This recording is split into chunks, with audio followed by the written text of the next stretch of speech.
Record. Okay. Assalamualaikum warahmatullahi wabarakatuh. Oke, makasih. Hari ini kita akan masuk masih tentang investment, jadi kita akan masuk ke yang equity investment ya. Pembahasan berikutnya. Sebelumnya kita review dikit dulu nih. Jadi kemarin itu kita udah nih. Saya stop share, saya kasih whiteboard. Nah, berarti kita kemarin itu udah bahas apa aja. Pertama, yang untuk debt investment ya. Nah, debt investment ini ada tipenya apa aja? Ada 3. For collection and selling, sama trading. Ya, helpful for collection and selling ya kan, sama trading tuh.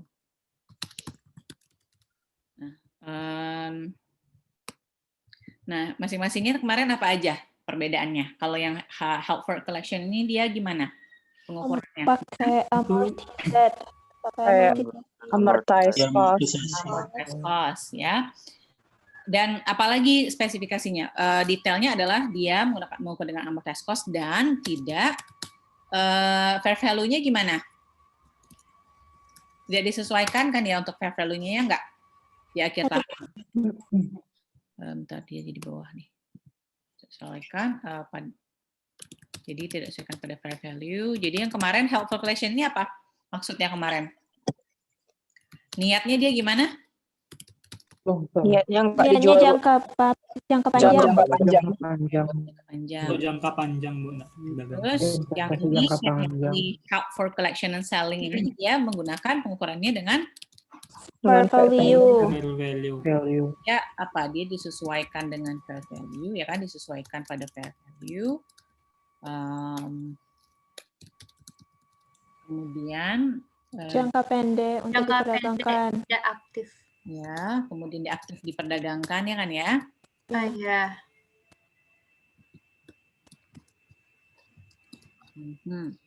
Kemudian apalagi? Kalau misalnya nanti penjurnalannya ini ada apa di sini? Yang tidak dapat diprediksi arus kasnya, Bu. Ya, kemudian untuk penjurnalannya gimana pengakuannya? Bentar, ini kenapa ya? Jadi dia ada fair value adjustment nggak dia nanti di akhir tahunnya? Oh, adjustment. Iya, Bu. Ada, Bu. Ada, Bu. Adjustment fair value-nya. Oke. Nggak dulu. Kenapa nih jadi kayak gini? Udah sini aja ya. Pokoknya ini HFCS ya yang kedua itu. Jadi dia kita nanti kan menyesuaikan fair value-nya dengan original, berarti fair value adjustment, ya kan? Adjustment dan apa? Satu lagi apa pasangannya kemarin?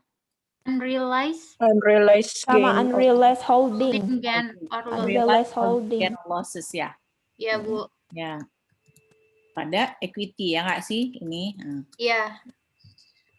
Nah, terus kalau misalnya yang trading, saya bikin di bawah ya yang trading ya. Yang trading.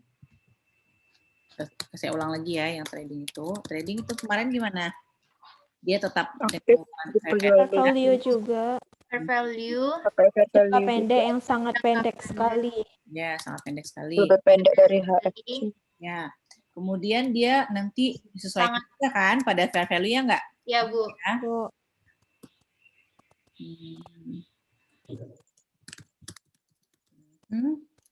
Dan sama juga jurnalnya juga, tapi jurnalnya satu lagi unrealized holding gain or loss itu yang enggak terhadap apa dia pengaruhnya? Kepada income. Ya enggak? Coba lihat catatan yang kemarin. Coba lihat yang iya. Iya, Bu. Iya, Bu, terhadap income. Ini dia tahun nih dengan apa kemarin fair value adjustment ya, adjustment dan unrealized. Ya.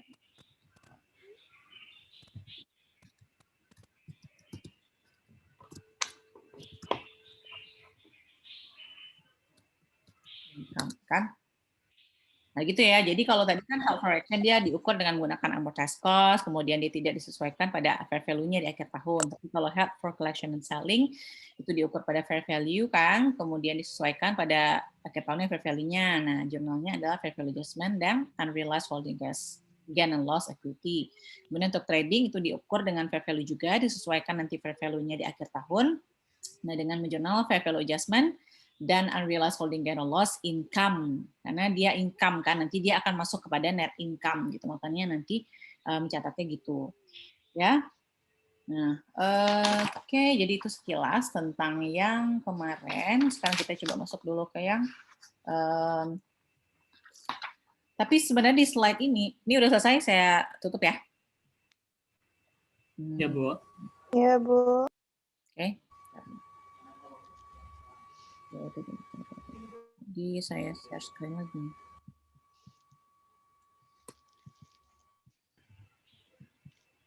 Berarti kalau intangible, oh ya masih ini lagi ya. Pertemuannya sama Asdos. Udah berapa kali pertemuan kemarin Asdosnya? Ada 4. Udah, atau 5? Ya, ini minggu kemarin keempat, Bu. 4 ya. Oke. Sekarang kita coba lihat di PPT ini. Nah, hilang lagi kan di PPT-nya di Finder ini. Bentar dulu.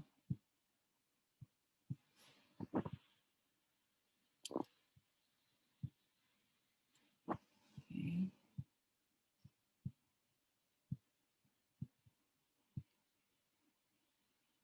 Iya.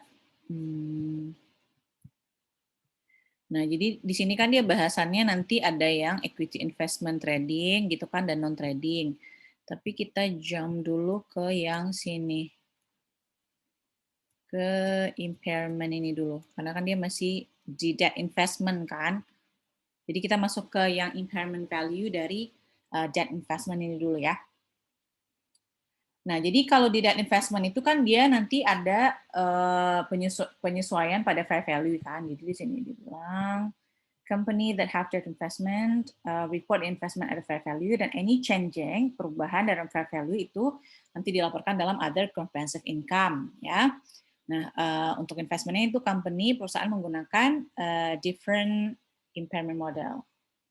Udah keripet kan? Nah, kita lihat. Jadi perbedaannya, jadi gini, kan ada istilah impairment atau penurunan nilai, atau ada juga namanya penyesuaian pada fair value. Nah, perbedaannya kira-kira ada yang tahu nggak? Apa perbedaan antara impairment dengan kaitannya misalnya dengan adanya penyesuaian pada fair value itu apa? Kalau ada perubahan nih dalam fair value, apa kira-kira perbedaan? Apakah impairment ini sama dengan penyesuaian pada fair value? Ada yang tahu nggak? Impairment apa? Penurunan nilai, Bu. Penurunan nilai Penurunan nilai terhadap apa? terhadap aset. Ya, kalau dalam hal ini misalnya terhadap debt investment gimana? Nah, jadi kalau misalnya berbicara tentang penyesuaian pada fair value, nah itu karena dia kan fair value itu kan karena misalnya dia ada fluktuasi harga pasar kan, ya nggak? Jadi kalau misalnya ada harga yang berubah-ubah itu ada bisa jadi dia naik harganya atau turun. Nah, itu harga sekuritasnya kan juga naik turun nih di pasar. Nah, jadi berarti harga surat berharganya atau obligasinya nanti kan naik turun juga. Tapi kalau misalnya berkaitan dengan impairment ini lebih kepada dikaitkan dengan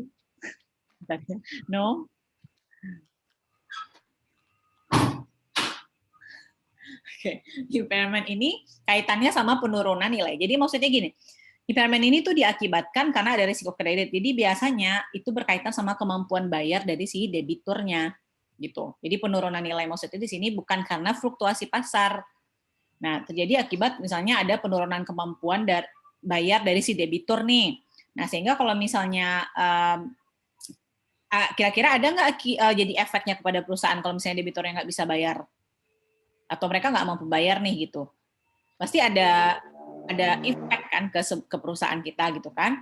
Nah, jadi impairment ini tuh kaitannya antara hubungan si kreditur dengan si debitur gitu. Jadi kalau misalnya kita beli obligasi ini dari perusahaan lain, kemudian kemampuan bayar bunga atau kemampuan bayar bunganya berkurang, dia memang karena performa perusahaan ini sedang tidak bagus sehingga tidak bisa membayar. Nah, sehingga dalam hal ini tuh terjadi impairment atau disebut penurunan nilai. Jadi penurunan nilai dalam debt investment itu maksudnya itu. Ya. Sampai sini dapat maksudnya apa untuk yang impairment value dalam debt investment ini? Jadi itu kemampuan. Kita lihat contohnya ya. Assume that Alexander ini has a debt investment. Ya, oke, bentar, bukan ini dia contohnya, bentar. Mana ini? Batas lagi ya. Kemarin saya lihat yang di sini. Ya ini. Oh, dia mulai dari sini, sorry, saya kelewat. Jadi ini ya, jadi tadi company should evaluate every debt investment, dibilang jadi dia harus menilai gitu kan. Ini contohnya impairment, si Mayhew Ltd has a debt investment in Bao Group. Dia bilang kan purchase at par. Investment has a term for a year. Kemudian annual interest-nya 10%. Nah, this debt investment is classified as held for collection. Using the following information, record the loss impairment. Jadi apa di sini kejadiannya? Jadi si Mayhew ini punya debt investment, gitu ya? Ya, investasi dengan harga 200.000 dan jangka waktunya 4 tahun, kemudian bunga 10% dan effective interest rate-nya juga 10%. Jadi ini dikategorikan sebagai held for collection. Nah, coba kita lihat next-nya. Nah, ini tuh ilustrasinya ya. Jadi ilustrasi yang ada di soal ini adalah situasinya di sini gini. Teman-teman lihat ini. Jadi setelah ditelusuri melihat kondisi terkini nih, misalnya ada ya melihat kondisi terkini ternyata ada penurunan kemampuan bayar dari si debitur. Jadi harusnya dia misalnya bayar 20.000 gitu kan. Kemungkinan dia bisa bayar tuh 16.000. Jadi gambarannya tuh kayak gitu. Jadi karena ada, jadi ini ada ilustrasi di sini tuh muncul karena ada satu situasi tapi nggak dijelaskan juga nggak di buku. Jadi contohnya di sini, berarti dia harusnya tadi bayarnya misalnya 20.000, tapi kenyataannya dia cuma mampu bayar misalnya 16.000. Berarti di sini terjadi apa? Ada loss cash flow-nya ya, nggak cash flow yang kita harapkan itu ada loss ya kan? Loss of cash flow sebesar 4.000 gitu. Nah ini yang tadi kaitan sama impairment.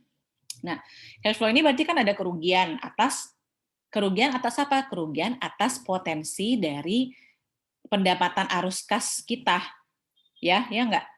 Jadi ada kemungkinan misalnya tidak akan mendapatkan pendapatan bunga misalnya gitu. Jadi ini adalah a loss cash flow yang diperkirakan di sini. Nah sehingga maka dengan adanya situasi itu maka kita perlu menilai kerugian berapa sebenarnya besar kerugiannya itu. Nah, cara hitungnya ini kita gunakan present value pertama. Jadi recorded investment-nya tadi dia berapa? 200.000 kan. Kemudian dihitung present value untuk yang pokoknya sendiri, kemudian present value dari interest-nya ya sehingga dapatlah nih nilainya 187.300. Jadi di sini berarti kan ada penurunan kan? Ya enggak, ada penurunan nilai kan? Karena dia nilai obligasinya itu padahal awalnya berapa? Berapa nilainya di awal? 200. 200.000. Kemudian sedangkan ketemulah total present value-nya itu 187.320 nih. Padahal nilainya itu awalnya kan 200.000. Maka dia ada kerugian kan sebesar 12.680. Nah, inilah yang dinamakan dengan kerugian impairment. Nah, jadi kalau misalnya terus satu lagi nih, nggak? Kalau misalnya kerugian impairment ini, dia itu langsung kita catat sebagai loss. Jadi kalau penyesuaian pada fair value-nya itu, kalau sebelumnya kan kita, kalau misalnya ada yang sebelumnya yang di metode yang bukan impairment ini, itu kan kita catat fair value adjustment, tapi kan pada unrealized kan, ya nggak? Tapi kalau yang di impairment, dia langsung kita catat sebagai loss on impairment. Jadi nilainya itu langsung kita catat sebagai loss on impairment. Jadi langsung rugi gitu kan. Nah, dalam hal ini akun pasangannya berarti bukan kalau yang fair value adjustment kan unrealized ya. Nah kalau dalam hal ini dia, kalau ini, nah berarti kalau dalam ini kita mencatat apa? Terhadap allowance for impaired debt investment. Nah, jadi ini juga sebenarnya untuk allowance ini juga dia menyesuaikan nilai dari debt investment itu sendiri. Jadi debt investment itu bisa dipengaruhi dua akun, ya. Jadi yang mempengaruhi debt investment itu ada dua akun. Pertama yang fair value adjustment, yang ada perubahan dalam fair value adjustment yang sebelumnya kita sudah bahas kan. Kemudian satu lagi ada allowance for impaired debt investment. Jadi dua.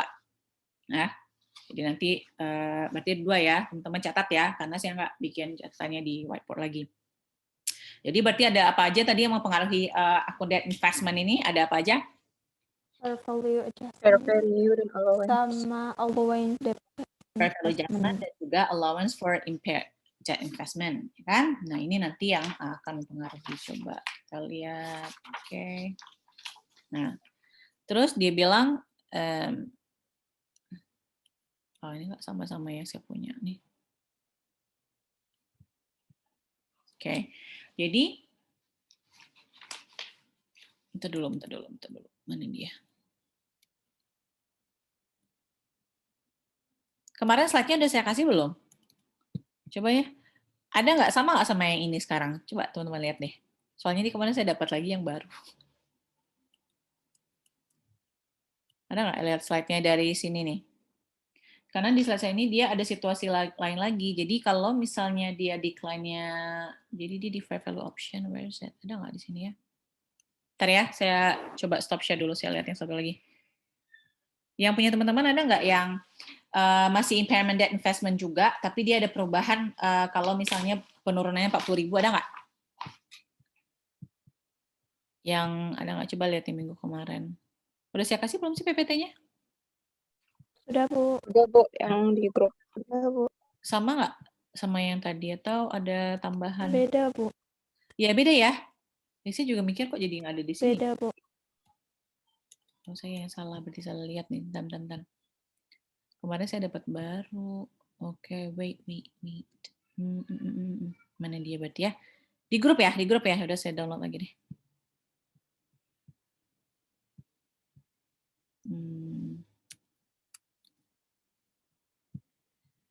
Ya. Oke.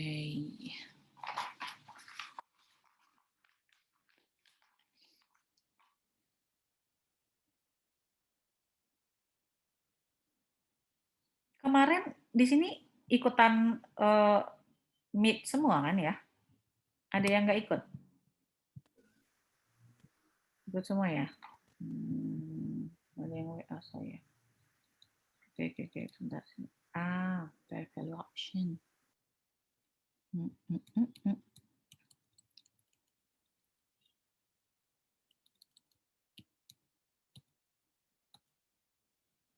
Nah, loss and impairment, ya. Ini ya sama kali ya. Yang judulnya investment chapter 17 kan ya? Coba saya share lagi.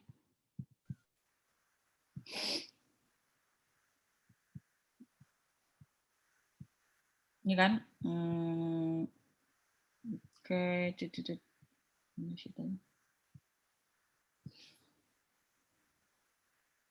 Ini summary-nya, ini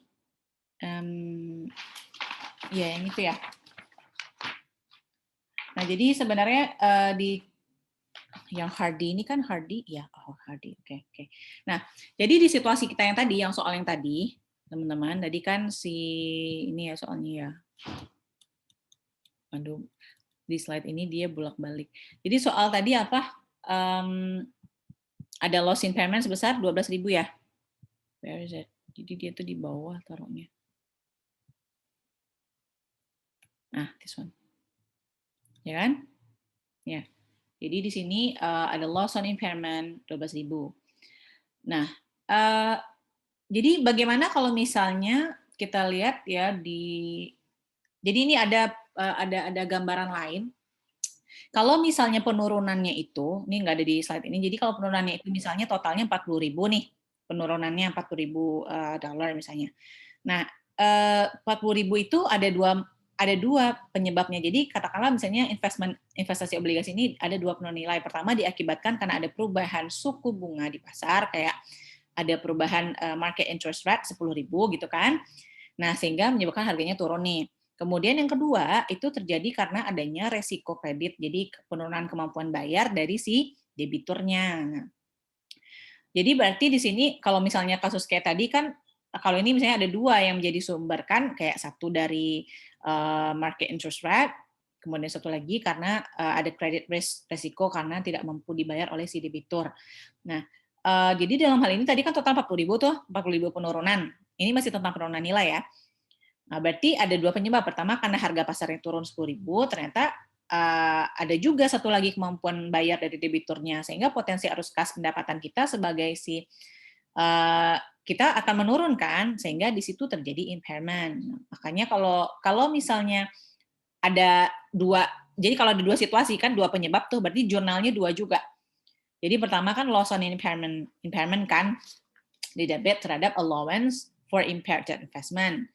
Nah, karena satu lagi, dia kenapa tadi satu lagi? Karena yang 30.000 itu karena ketidakmampuan gitu kan. Nah, kalau yang satu lagi itu mencatatnya unrealized holding gain or loss equity pada fair value adjustment. Tapi kalau misalnya tadi yang berkaitan dengan penurunan nilai tidak berhubungan dengan harga pasar, tadi baru yang loss on impairment, ya kan? Karena dia ngelihat dari kemampuan bayarnya si debitur. Tuh. Oke. Jadi kalau misalnya ada dua tadi, saya catat di mana ya? Ingat tadi kan? Jadi kalau misalnya dia dua, kayak tadi sumbernya dua nih. Kalau yang sebelumnya kan cuma dari, kalau tadi apa? Ketidakmampuan dibayarkan. Tapi kalau misalnya sekarang ada dua, kayak tadi misalnya dia kan totalnya,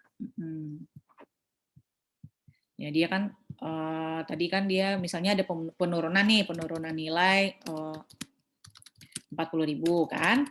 40.000. 40.000 ini dari mana aja? Pertama 10.000 karena adanya apa tadi? Fluktuasi pasar. Perubahan suku bunga. Ya, atau interest ya, market. Ya, di market interest rate atau fluktuasi.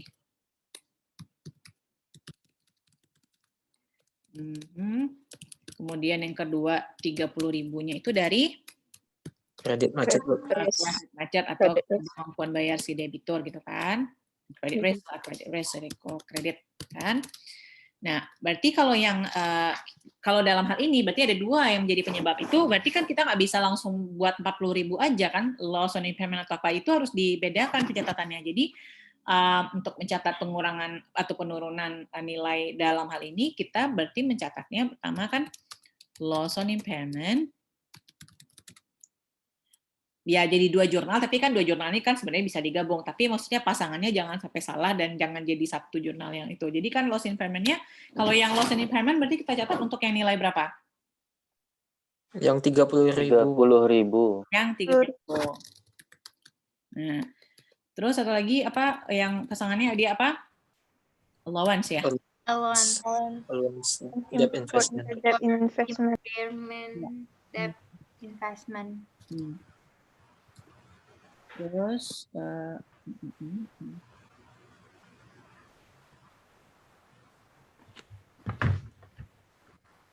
ini yang juga 30.000 kan. Terus satu lagi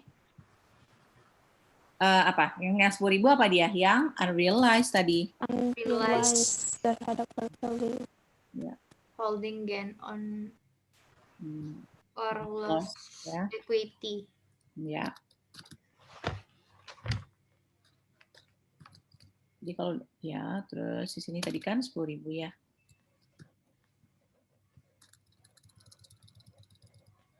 Terus di sini berarti pasangannya apa dia di sini? Value adjustment. Fair value adjustment. Ya, value adjustment.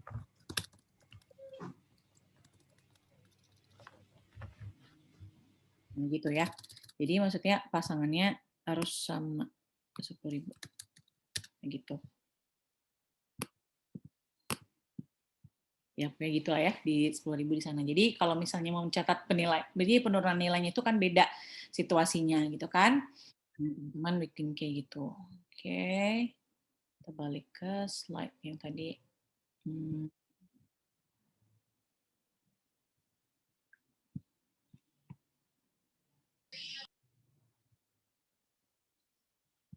Oke.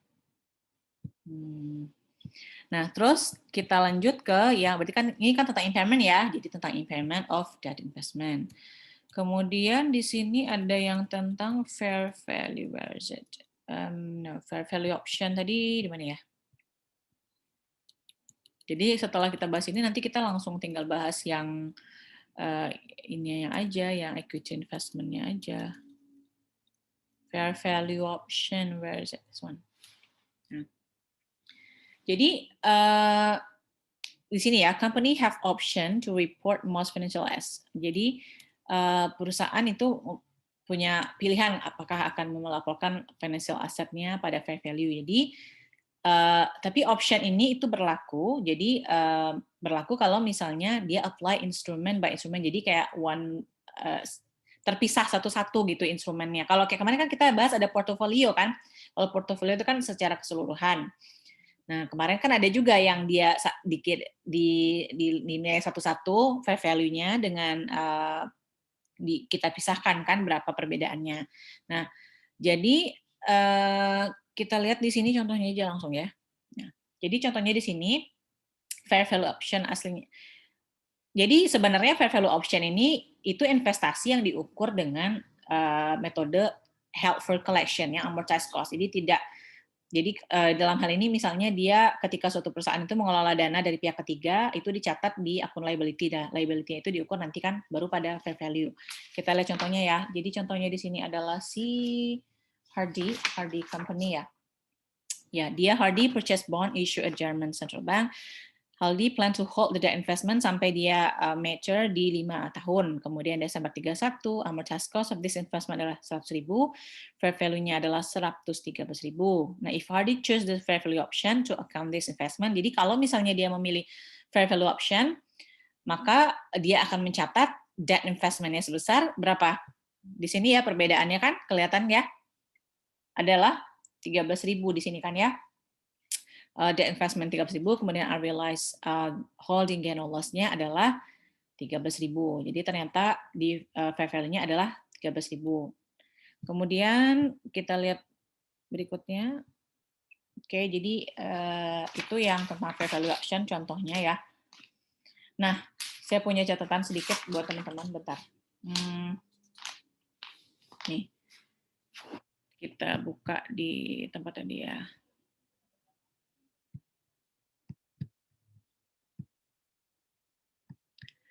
Nah, berarti tadi kan,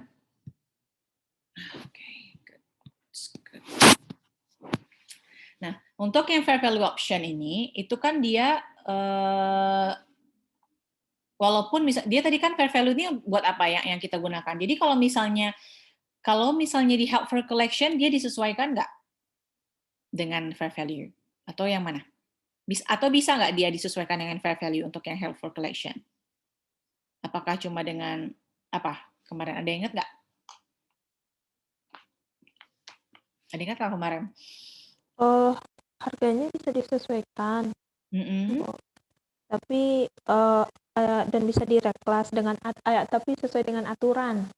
Ya, apa kemarin ada? Berarti kan bisa kan ya untuk yang di tipe yang itu. Nah, jadi kalau tujuannya sebenarnya untuk yang berarti ada juga yang tipe held for collection ini nilainya itu disesuaikan nanti pada fair value kan untuk dia menghilangkan jadi kan sebenarnya dia misalnya ada diukur pada fair value kemudian diukur juga pada amortized cost gitu kan.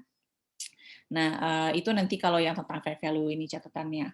Kemudian ini sebenarnya sedikit aja yang kita lihat presentation-nya. Kita lihat presentation-nya di financial position. Back to this one.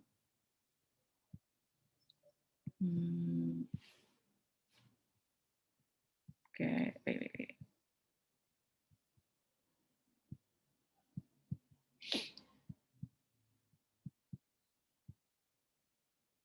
Nah, jadi di sini nggak ada ya financial presentation. Jadi, ini dia.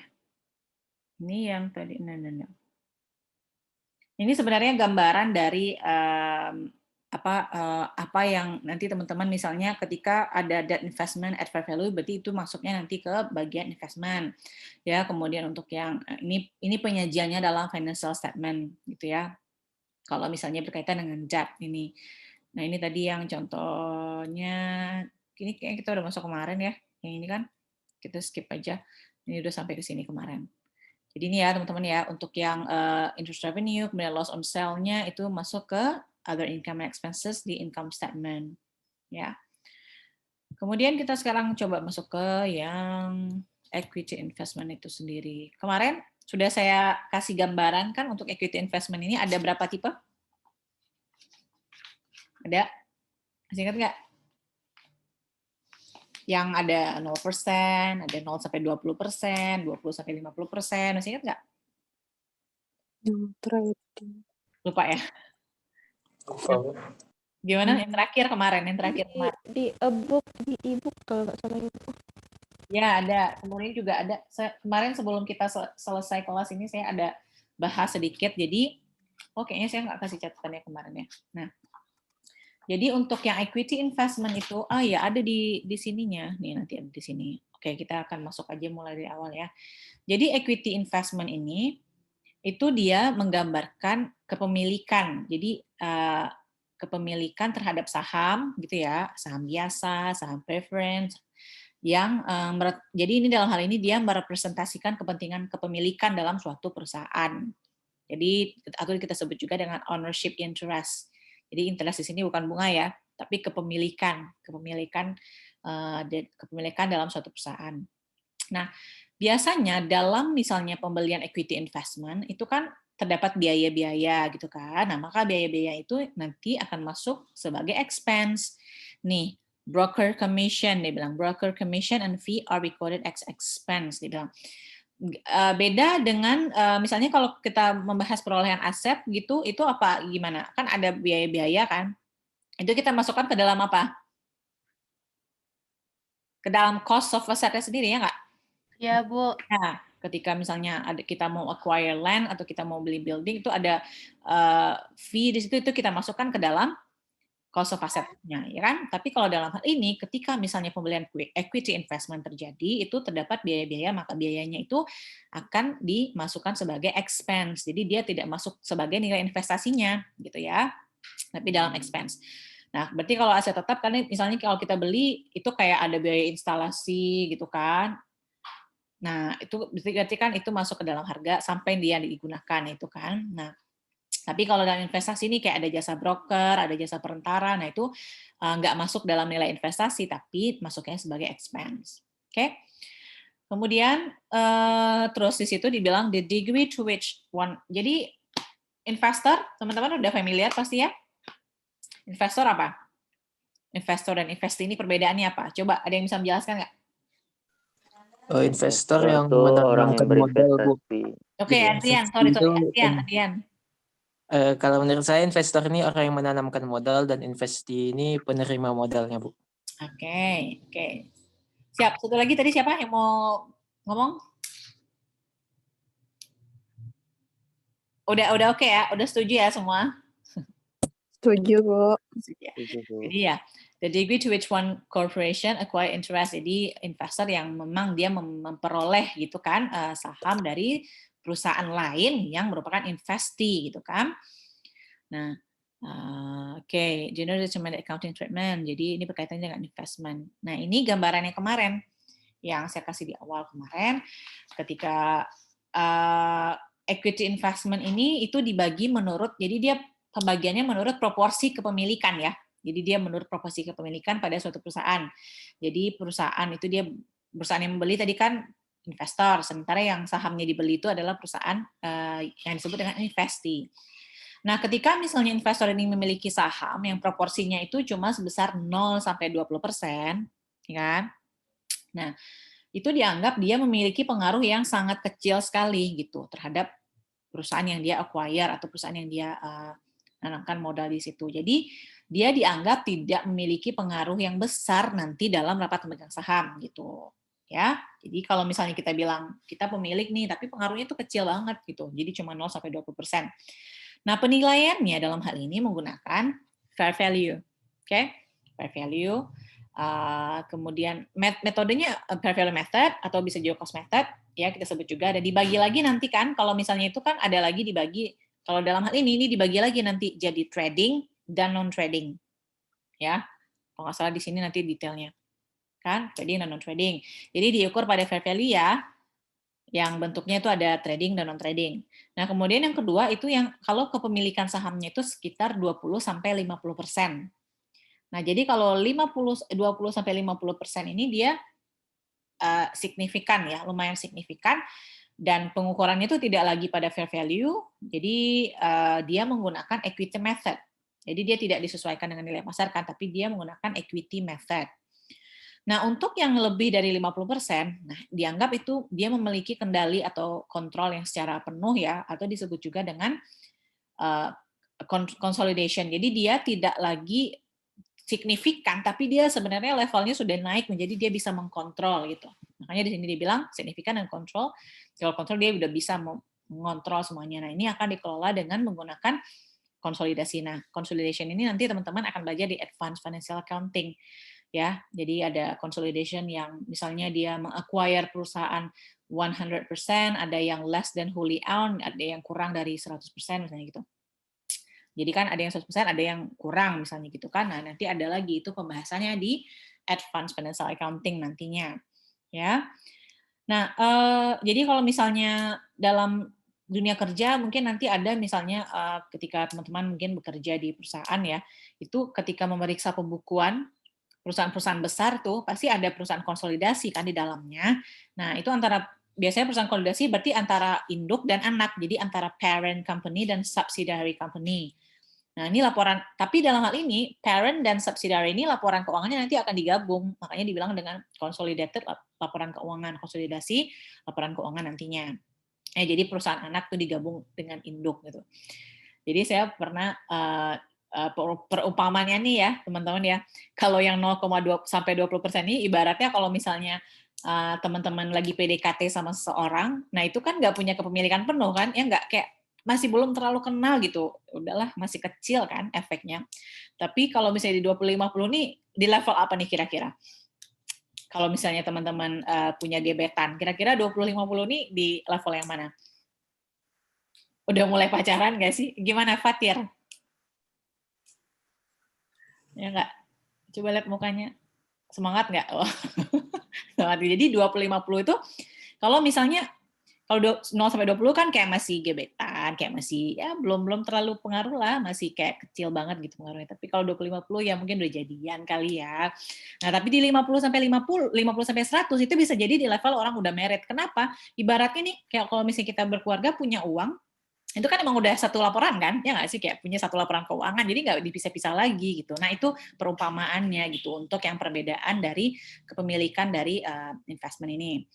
Nah, kemudian ini yang tadi saya bilang, jadi detailnya itu adalah untuk kategori yang holding less than 20% itu sendiri, itu ada lagi pembagiannya, ada 2 lagi ya. Jadi dia ada trading and non-trading ya, jadi ini valuation-nya, kemudian ini recognize net income nih. Kalau yang ini dia di recognize di other comprehensive income atau di OC, ya kan? Kalau trading kan di net income nih kan, sama ya, basicnya pokoknya kalau dia berbicara tentang trading berarti dia kan ada income di situ. Nah, kemudian ini dividend declare, gain or loss-nya dari penjualan. Kemudian kalau 20% ini valuation-nya dengan equity, ya, kemudian unrealized-nya di sini tidak di recognize. Ya, kemudian ini untuk yang income effect-nya itu berdasarkan proportion share of investing net income. Jadi maksudnya kalau misalnya perusahaan itu memiliki net income misalnya 500.000 gitu kan, ternyata berarti yang 500.000 ini berarti kan juga memberikan pendapatan juga buat kita kan. Jadi bisa di dalam hal ini kalau misalnya dia menerima dividen, berarti nanti akan mempengaruhi juga investment-nya dia terhadap perusahaan yang dia menanamkan modal di situ gitu. Jadi tapi berdasarkan proporsinya ya. Misalnya kalau dia cuma punya 20%, ya berarti 20% dari, jadi berapa saya bilang 500.000 ya? Lupa. Misalnya net income-nya 500.000, jadi itu dikali sama yang kepemilikannya gitu. Jadi itu maksudnya di sini proportionate share of investing net income. Oke. Nah, oke, sekarang kita coba lihat. Nah, oke. Nah, jadi tadi ya kalau bisa saya bisa kita rumuskan sebentar. Jadi tadi dalam hal ini dalam IFRS jadi the presumption is ya. Jadi kalau misalnya berdasarkan IFRS equity investment itu dikategorikan juga sebagai presumption-nya held for trading ya. Jadi di sini atau bisa juga ada sebagai non trading. Jadi kalau held for trading tadi di sini kan investmentnya value at fair value, kemudian record unrealized gain-nya di net income. Tadi udah ada di dalam tabelnya juga. Kalau ini yang non trading berarti dia itu unrealized-nya itu kita itu nanti akan berpengaruh terhadap other comprehensive income. Oke. Nah, jadi kalau misalnya kita punyanya kurang dari 20%, ya nggak? Ya kalau misalnya kepunyaannya less than 20%, berarti itu dia asumsinya itu adalah held for trading, ya asumsi awalnya dia. Gitu. Kalau misalnya diukur pada fair value, jadi unrealized holding loss-nya tadi gimana? Ke income, itu kan? Nah kalau non trading itu diukur dengan fair value, ya. Tapi other unrealized-nya itu masuk ke other comprehensive income. Jadi itu beda. Nah, jadi biasanya non trading ini terjadi tuh kalau misalnya memang kembali kepada niat awal, jadi kayak ada niat khususnya. Jadi misalnya bisa jadi ketika ada persyaratan dari suatu pemerintahan. Ini contohnya ini ada perusahaan di Indonesia, ya, dia menjadi distributor resmi nih dari perusahaan luar negeri kan. Nah misalnya di Indonesia ada perusahaan yang punya lisensi untuk jadi distributor resmi Apple misalnya kan. Nah, maka perusahaan ini harus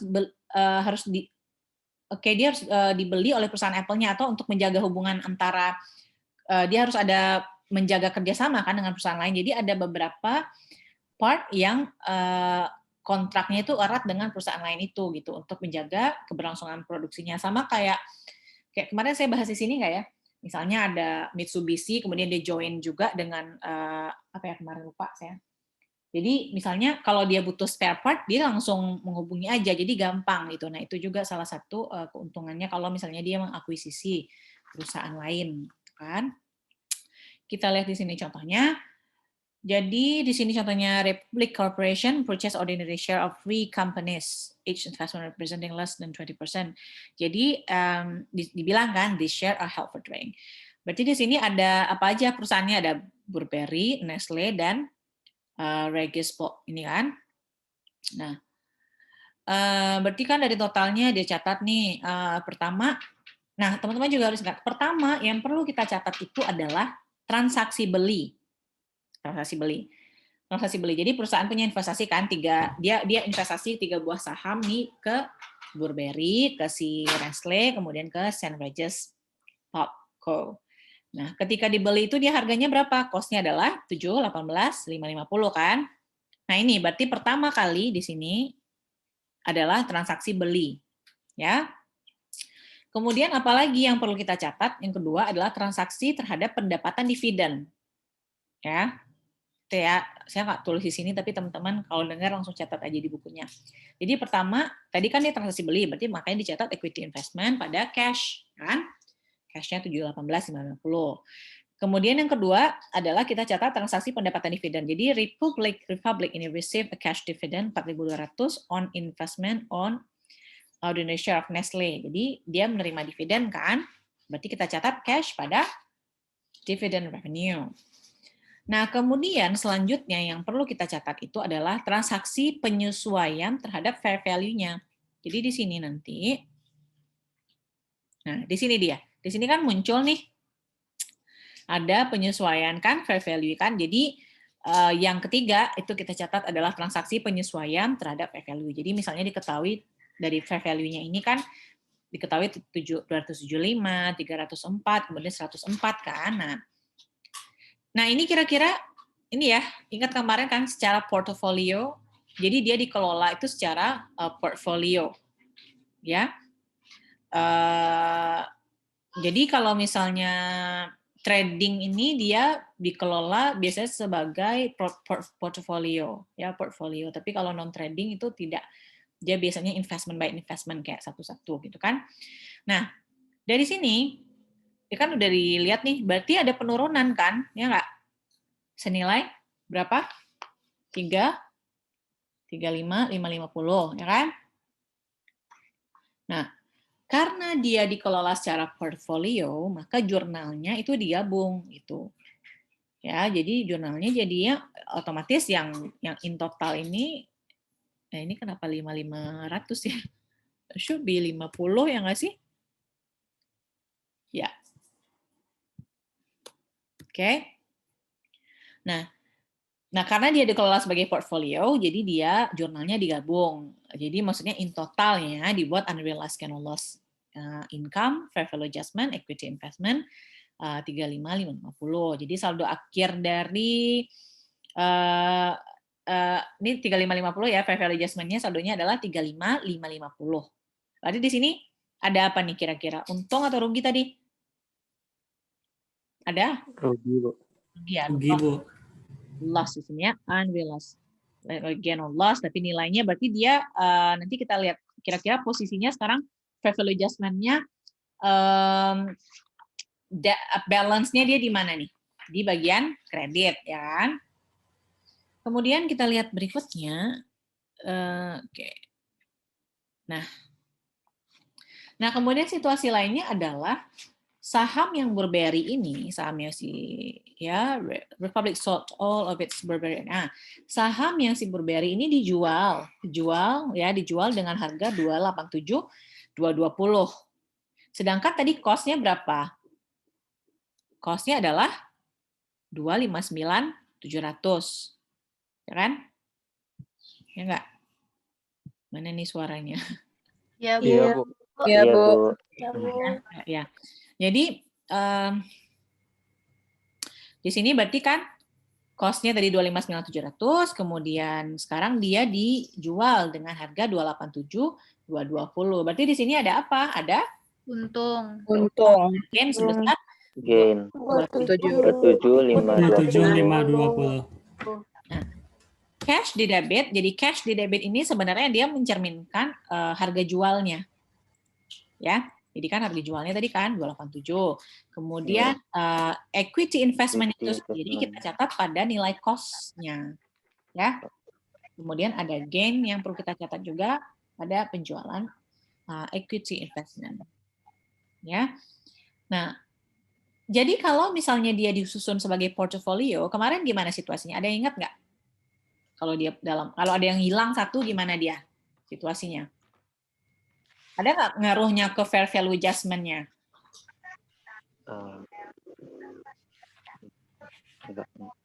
Gimana kira-kira? Kita lihat ya. Nah, gini. Jadi dia bilang di sini, jadi gini, kalau misalnya pada tahun yang sama, jadi ternyata ada pada tahun yang sama, ya si Republic ini dia juga beli saham si Continental Trucking.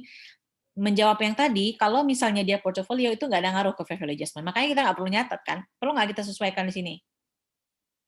Karena dia dalam bentuk portfolio, jadi kayak kemarin saya ibaratkan apa ya kemarin, kayak ada mangkok gitu kan, kemudian di dalamnya tuh misalnya teman-teman isi bolanya itu adalah si Burberry, kemudian siapa lagi tadi si Nestle, ya investmentnya di dalam itu. Jadi kalau misalnya ada yang kurang satu, yang dinilai yang fair value adjustment itu yang di wadahnya, jadi bukan yang satu-satunya gitu untuk yang tipe ini. Jadi kalau misalnya dia satu keluar atau satu hilang, dia masih tetap nilainya. Jadi nggak disesuaikan untuk yang kita nggak perlu catat gitu. Jadi kan kita catatnya cuma yang terhadap penjualan si equity investment-nya.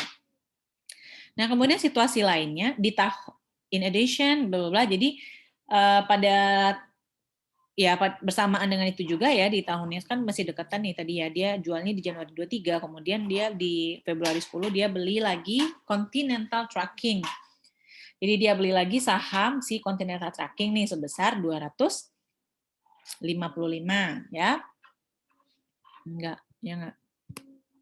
Oke. Nah, ya 55. Kemudian oh ya, di sini ada broker commission 1850. Kira-kira itu masuknya ke mana? ke expense. Bu. Kan, Expense, Bu. kan Bu. Masuk Kita expense, Bu. masukkan nggak dalam nilai investasi kita? Enggak, Bu. Tidak. Itu Ya. income beban. Nah, berarti kita nggak masukkan. Berarti yang nilai investasinya adalah yang mana tadi? Yang segini ya? 255. 255. Ya, 255. Jadi, the broker, nih teman-teman bisa lihat di sini juga, the broker commission, the brokerage commission are expense, dia bilang. Jadi enggak. Jadi dia nggak masuk dalam nilai investasinya ya. Nah, kemudian di akhir tahun itu terjadi, coba saya lihat berikutnya ya. Jadi dia cuma kasih tabel nih, kayaknya mungkin di buku soalnya lengkap. Tapi ini kan ilustrasinya teman-teman bisa ikutin ya. Jadi di akhir tahun itu terjadi penyesuaian pada fair value-nya. Nah, kita lihat kan nilainya di sini berapa, totalnya jadi 779, 950. Ya kan? Ini kan tadi kan kita ketahui yang ini cuma di soal ini ilustrasinya. Kemudian fair value-nya ya. Jadi di sini berarti kita lihat posisinya naik ya nggak? Untuk yang total portfolionya jadi 66.100 ya kan? Sedangkan saldo pada tahun sebelumnya itu adalah 3550 di kredit. Jadi kayak gini gambarannya. Kalau misalnya saya bisa nggak ya coret sini ya coba ya.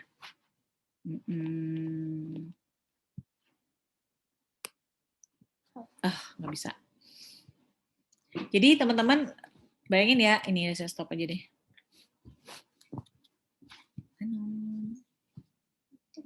Pinjam mama. Nih ya. Jadi kan nah di sini kan dia fair value adjustment tadi tuh. Oh, it's really hard nih, kan? 3550 tadi itu posisinya di mana? Di Kredit, Bu. Kredit, Bu. Di kredit, Bu. Ya kan? Kemudian terus tadi diketahui di soal apa? Diketahui bahwa sekarang fair value-nya menjadi 66 berapa? 600. 66.100. Di 66.100 ya. Berarti posisinya di debit ya? Debit. Di debit. Debit. 6.100 ya kan? Iya, Bu. Nah, kira-kira jadi gini, jadi ini kan ending-nya nih, ini kan ending ya kan? Ya. Nah, berarti kira-kira jadi maksudnya ini bel tadi siapa? Ya. Maaf ya, belum terbiasa nih pakai kayak ginian. But I'm trying my best. Whiteboard. Ada nggak teman-teman yang pernah coba kayak gini di kelas? Ada nggak dosen? Mana tadi yang saya pakai buat garis ya? Pokoknya di sini kan balance nih akhir. Nah kira-kira saldonya kan berapa nih kira-kira yang harus kita jurnal kan di sini ya nggak? Itu gambarannya untuk bisa mendapatkan 66.100. Ini jadi berapa sih? Berapa yang totalnya ya? Berapa? Totalin. Jadi berapa di debitnya sehingga kita bisa mendapatkan hasil debit 66.100 kayak gitu. Mbak saya punya 101, 650. 101.650. 101, 60 ya, Bu. Nah, Di debitnya. di debitnya adalah 101.650 ya kan? Nah, gitu gambarannya kira-kira ya. Jadi ini di garis ya. Jadi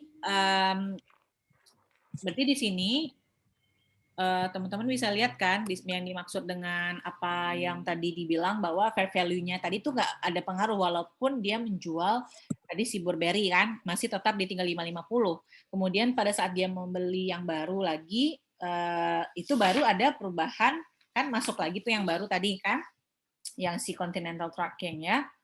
Nah di situ barulah ada penambahan fair value kan. Nah penambahan fair value itu nanti teman-teman lihat di sini.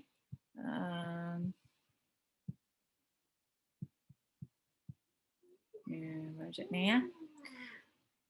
Jadi ini kan jadi 7.950, jadi dia positif jadi 66.100. Nah berarti berapa yang perlu kita adjust gitu kan? Pertanyaannya sebenarnya berapa fair value adjustment-nya sehingga dia bisa mendapatkan endingnya kan segini nih sekarang. Jadi untuk sekarang ini kita mau adjust 101.650 di debit. Nah kayak gitu logikanya. Ya. Nah, berarti apa tadi? Dia sampai kepada penyesuaian yang itu. Berarti kalau misalnya kita mau mencatat, kita catatnya gini ya. Ini udah tahap ketiga tadi kan kita catat pertama transaksi dia beli. Kemudian yang kedua tadi apa? Dijual. Ya, Pencatatan Pak saya Dapat tadi. dividen. Dividen. dividen, Bu. Catatan Iya. dividen dulu, Bu. Ya, dividen. Kemudian apalagi tadi lanjut? Penyesuaian Transaksi terhadap fair value. fair value. Penyesuaian Terhadap Fair fair value. Penyesuaian fair value. ada fair value. Oke. Nah, kemudian kan karena ada dia beli lagi nih, berarti kan dia harus mencatat lagi fair value adjustment-nya. Kenapa nih Mayang? Keluar ya tadi Mayang. Ya. Berarti di sini kan kita perlu bikin lagi kan fair value adjustment di debit. Nah, makanya dia di sini fair value adjustment-nya di debit sebesar 101.650 ya kan? Terhadap pasangannya apa tadi dia unrealized holding gain loss income buat yang trading ya tadi ya. Ya kan? Benar nggak? Terus ini kita masuk ke yang non trading. Berarti yang tahapannya ingat ya buat yang tadi itu, buat yang trading. Jangan lupa untuk yang akun fair value adjustment-nya itu dia disesuaikan dengan unrealized. Jadi kalau tadi kan dia portfolio. Jadi kalau misalnya ada satu pun yang dia jual itu tetap fair value adjustment-nya nilainya nggak berkurang juga. Oke? Kecuali nanti kan misalnya berarti kan kalau dia beli tambah baru lagi kayak gini kita tambah lagi nih yang baru, ya kan? Nilainya sehingga dapat lagi saldonya dari fair value-nya. Oke? Nah, berarti tadi ada apa aja untuk yang trading ini? Pertama beli, kemudian penyesuaian fair value, kemudian penerimaan pendapatan dividen ya. Nah, kemudian Iya, Pendapatan dividen. penjualan, misalnya transaksi penjualan atau dia transaksi pelepasan. Jadi ada 4 nih yang perlu teman-teman ingat di trading equity investment trading ini. Beli, kemudian penyesuaian fair value, kemudian penyesuaian Dividen, ya, penerima dividen. transaksi penjualannya dia, misalnya dia menjual gitu atau pelepasan dari saham yang dia punya, gitu kan? Sekarang kita lanjut ke yang equity investment yang non trading. Jadi the accounting interest to record on trading ya same as trading equity investment except for recording. Jadi sama, tapi untuk yang recording unrealized-nya itu nanti sebagai other comprehensive income. Jadi contohnya kita lihat ya. Kita lihat contohnya. Di sini nah, jadi contohnya adalah si Republic Corporation membeli 1.000 ordinary share saham biasa dari Hawthorne Company sebanyak 20,75 per share. Jadi dia berarti cost-nya senilai, berarti dia membayar itu sebesar 20.750, ya kan? Nah, kemudian ini penjelasan lainnya, Hawthorne is a distributor, kemudian bla bla. Nah, berarti pertama tadi kita catat apa? Sama ya, kita masih catat yang beli. Pembelian. Equity investment, pembeliannya, dan pada cash 20.750, ya kan? Nah, kemudian lanjut.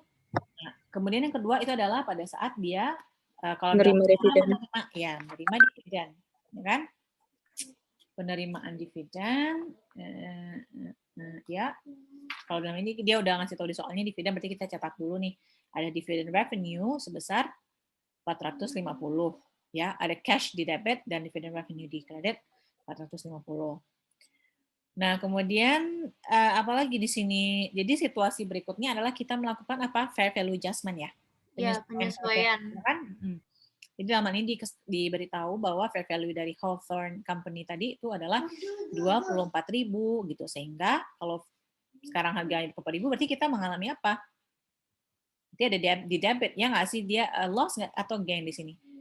Kira-kira. Jadi kita nyatanya unrealized gain or loss ya. Karena kan dia carrying value-nya 27.50, fair value-nya 24.000. Berarti di sini positif Gain. Untung, Bu. Untung. 3.250, ya kan? Iya. Nah, berarti kita catat ya, tadi sudah sampai ke, maka dia naik kan harganya ini senilai 3.250, maka disesuaikan. Tapi dalam hal ini, ketika penyesuaian dari fair value adjustment ini, itu nanti kita catatnya dalam fair value adjustment itu langsung kepada equity investment-nya dia pengaruhnya. Jadi ada di sini equity investment, oke? Karena sesuai standarnya non trading ini di akuntansi itu dia diperlakukan sebagai investment investment by investment basis gitu. Jadi yang tadi ya, teman-teman lihat yang sebelumnya tadi saya bilang di awal, investment by investment basis itu maksudnya dia diperlakukan sebagai single investment. Ya, jadi artinya di sini dia dipisah nih dari satu investasi ke investasi lainnya. Makanya dia single investment. Ya. Jadi jadi kalau karena non trading ini dia kondisinya untuk mempertahankan hubungan antara dua pihak nih, lebih ke seperti itu.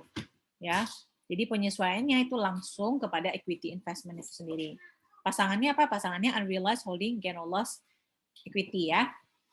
Ya, jadi dia tidak dia dalam hal ini tidak diberlakukan sebagai portfolio kayak yang tadi di trading, tapi dia lebih kepada investment by investment basis atau disebut juga dengan single investment. Oke. Jadi catat gini ya untuk yang pencatatan penyesuaiannya. Nah, kemudian ini yang nanti ada ada dalam tampilan statement of financial position-nya. Jadi equity investment itu dia masuk kepada investment di sini, teman-teman bisa lihat ya. Kemudian unrealized holding gain itu dia masuk ke dalam ada other comprehensive income. Jadi dia ada accumulated sebentar. Ya. Oke.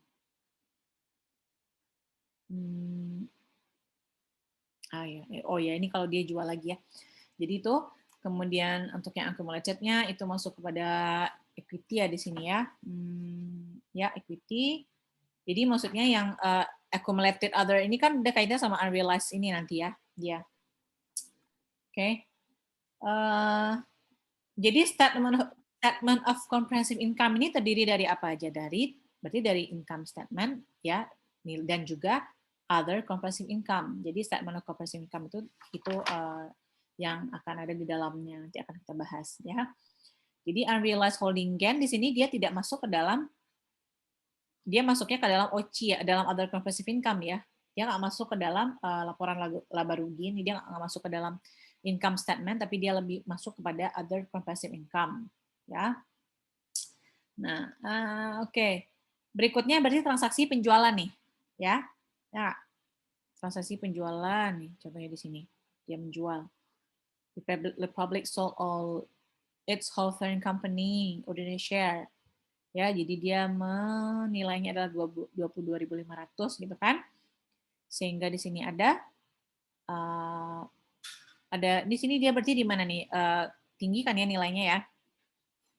Tapi coba teman-teman lihat tadi, dia nilainya di 3250. Ini kita catat sebagai loss atau di loss ya. Oke, fair value adjustment-nya. Kita akan jurnal sebentar. Saya lihat dulu di soal berikutnya. Ini kalau dia jual,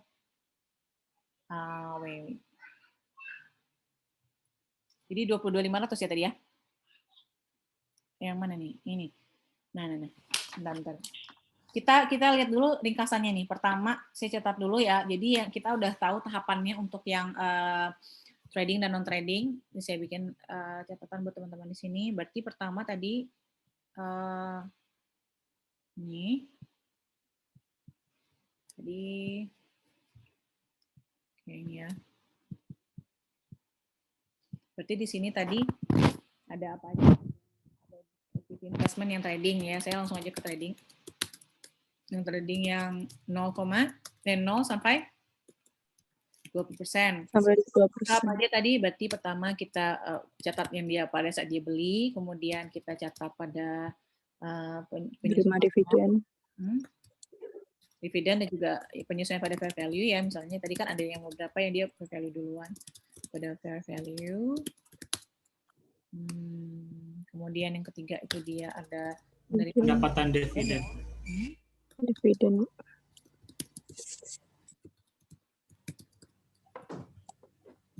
Kemudian penjualan. baru dia penjualan ya, atau dia melepaskan sahamnya misalnya.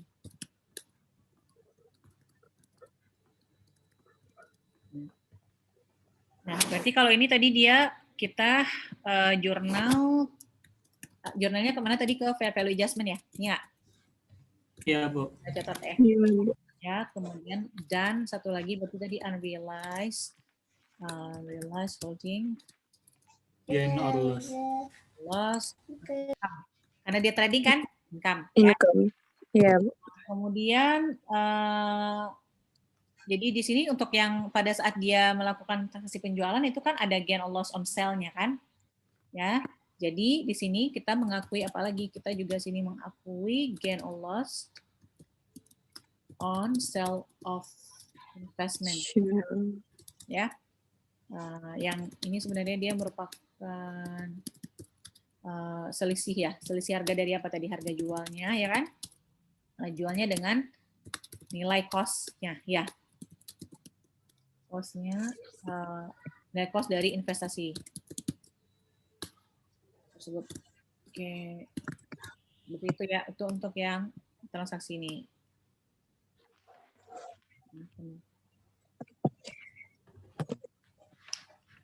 Ya, jadi ini ke sini ya, ini untuk yang jawab ini. Kemudian kalau yang tadi non trading,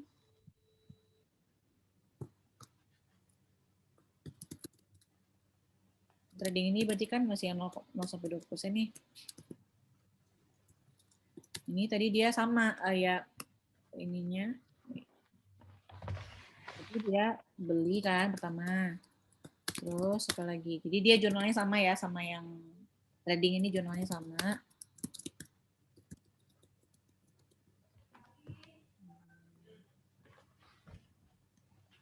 Kemudian apalagi penyesuaian, pokoknya ini sama. Jadi dia transaksi penjualan juga.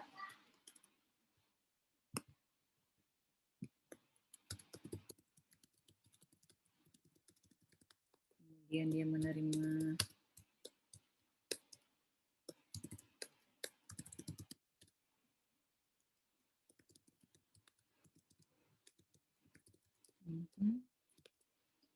kemudian dia juga ada transaksi penjualan ya.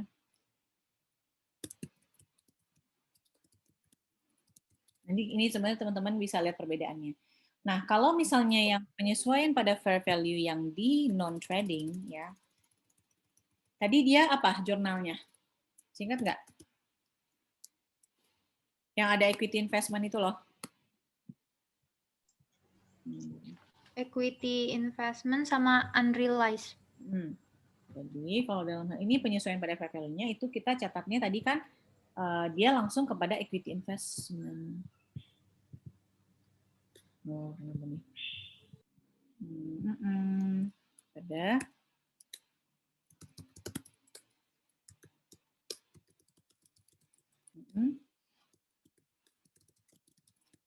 Equity investment tadi kan ya. Dan satu lagi apa tadi pasangannya unrealized ya. Unrealized holding losses yang equity kan. Iya. Nah, kalau yang dividen itu sama dengan yang trading tadi dia masih sama. Nah, kalau yang transaksi penjualan gimana? Kalau transaksi penjualan ini dia tidak mengakui gain or loss on sale of investment karena dia kan non trading.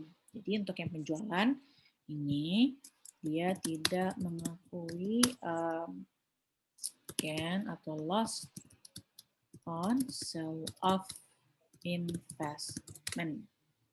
Nah, itu kira-kira pembedaannya. Jadi kalau misalnya dalam yang non trading itu kan perlunya dia tidak mengakui gain or loss pada sale of investment gitu kan. Tapi kalau yang kalau ada yang di trading tadi dia mengakui ya ada gain or loss on sale of investment yang merupakan selisih dari harga jual dan juga nilai cost dari investasinya itu sendiri ya. Oke. Jadi ini teman-teman kalau tadi ngikutin buat yang bermasuk ke Daradi tadi ya. Kalau ngikutin pasti tahu nih kan ini harusnya saya panah-panahin tapi saya nggak panah-panahin.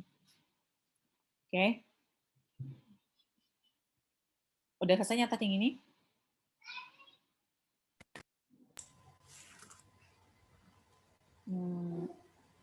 Sudah bisa dilanjut?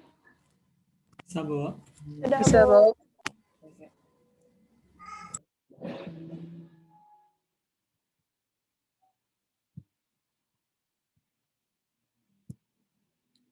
Oke, saya share lagi yang tadi.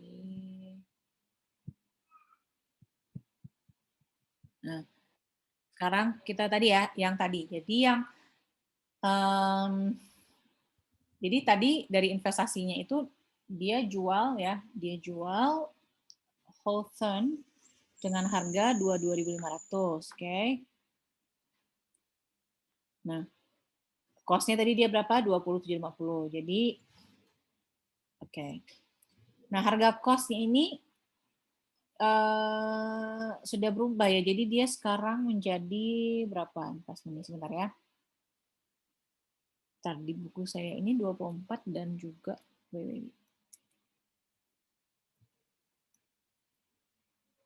tadi dia 24 di awalnya ya.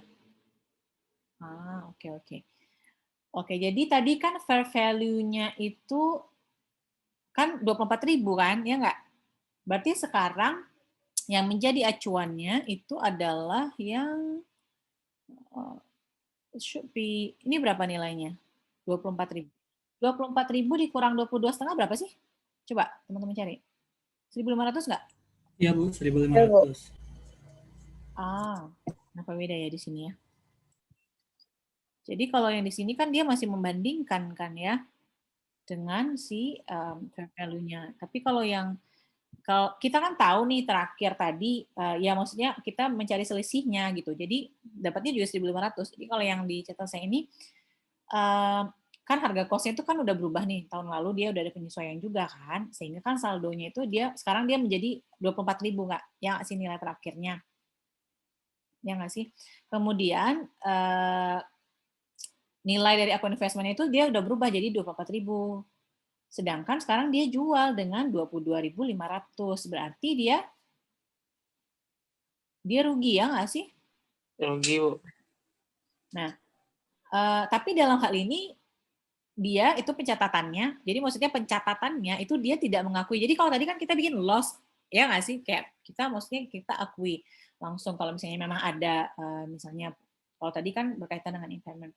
Nah, kalau misalnya di sini dia itu tidak mengakui gain or loss. Jadi perlakuannya gimana? Jadi kita membuat jurnal penyesuaian gitu.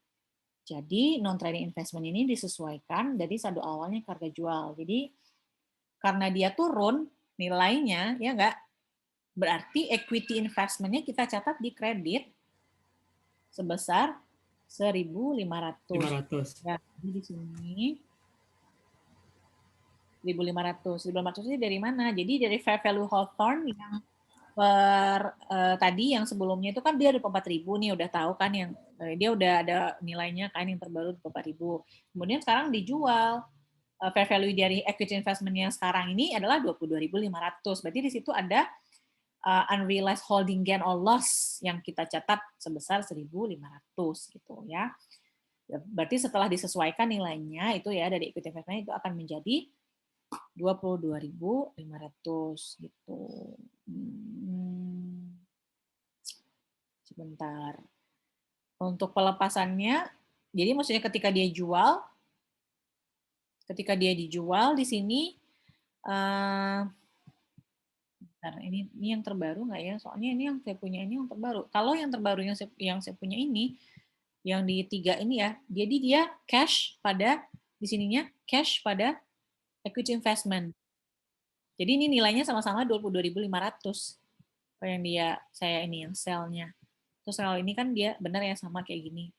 Kalau ini dia nilainya 22.500 pada cash dan equity investment-nya pada cash 22.500 juga. Nah, itu nanti kelihatan perbedaannya. Jadi ini teman-teman catat yang di sini yang cash-nya 22.500, tapi di sininya equity investment 22.500 ya.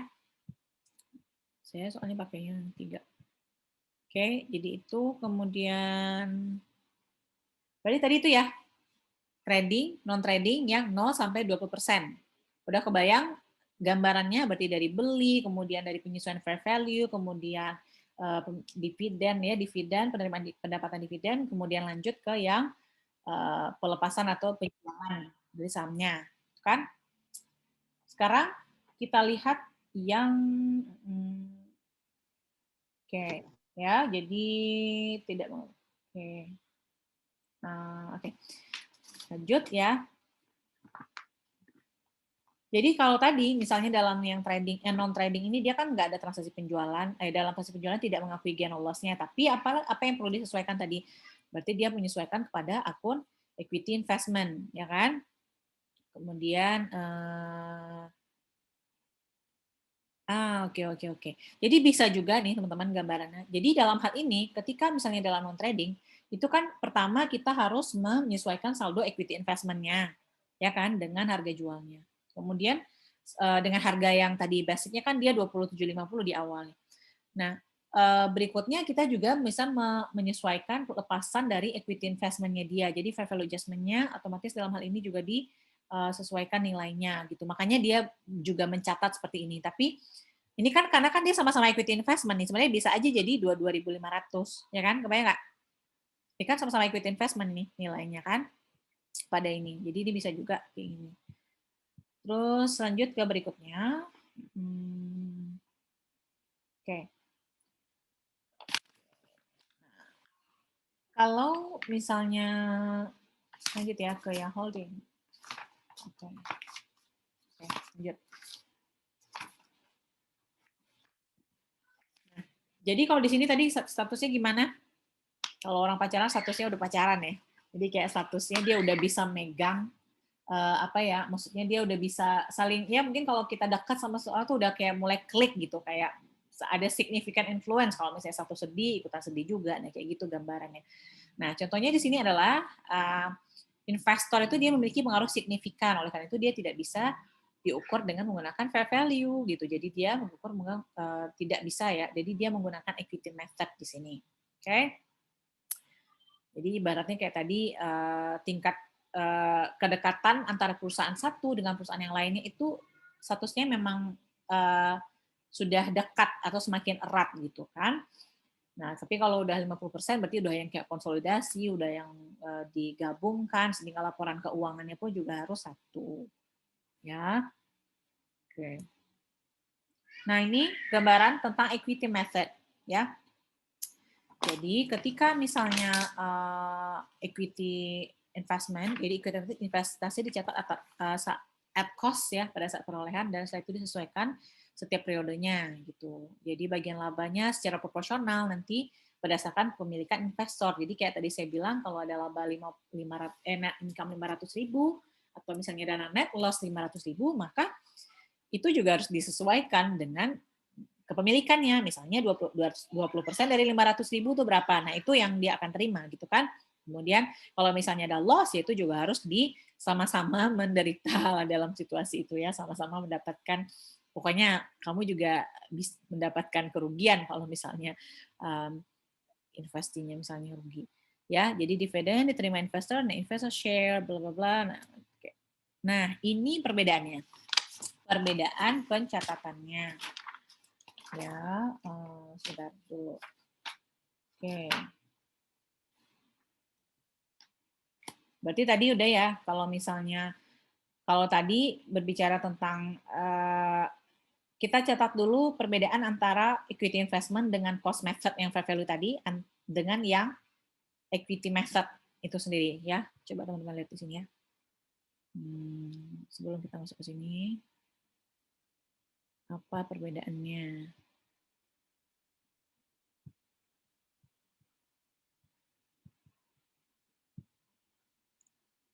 Nah, ini tadi kan judul besarnya itu equity investment. Kan?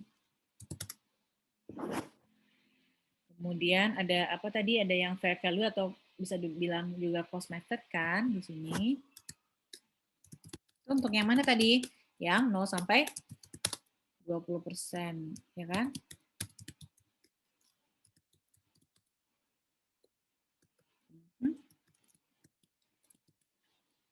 Nah, kemudian yang di bawahnya kita langsung biar ada perbedaannya. Jadi di sini adalah yang equity method.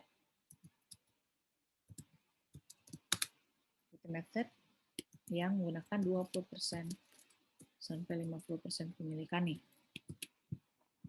Nah, kita lihat satu-satu mulai dari sini nih atasnya. Nah, berarti kan tadi yang tadi udah teman-teman udah tahu ya. Kalau misalnya dia disesuaikan dengan fair value, kan? Jadi dia ini disesuaikan pada fair value nih di akhir tahun. Kemudian yang kedua itu dia ketika menerima dividen, kan? Ketika menerima dividen, misalnya ada apa tadi? Diakui sebagai apa? Sebagai apa? Sebagai apa tadi diakuinya kalau ada dividen? Apa nih? Mutia? Equity investment, Bu. Sebagai, kalau ada dividen, kita catatnya sebagai dividen apa tadi? Ya, dividen revenue. Kalau Ya. Revenue. Ya, revenue-nya ya kan. Ya. Kemudian ketika misalnya si investi ini dia mengumumkan ada net income, ya, berarti di sini gimana? Dia perlu nyatat nggak? Perlu nyatat nggak kira-kira ketika misalnya? Enggak, Bu. Nggak, ya kan? Jadi kayak masa Nggak bodoh perlu. gitu, ya udah nggak ngaruh juga, nggak. Jadi dia nggak peduli gitu. Maunya income-nya positif, mau dia loss atau gimana dia nggak mau tahu. Jadi nggak ada jurnal, jadi nggak nyatat. Oke, jadi ketika investi itu mengumumkan adanya positif gitu kan, atau misalnya loss ya, untuk loss misalnya, nah maka dia itu tidak ada nggak ada jurnalnya kan, nggak ada jurnalnya.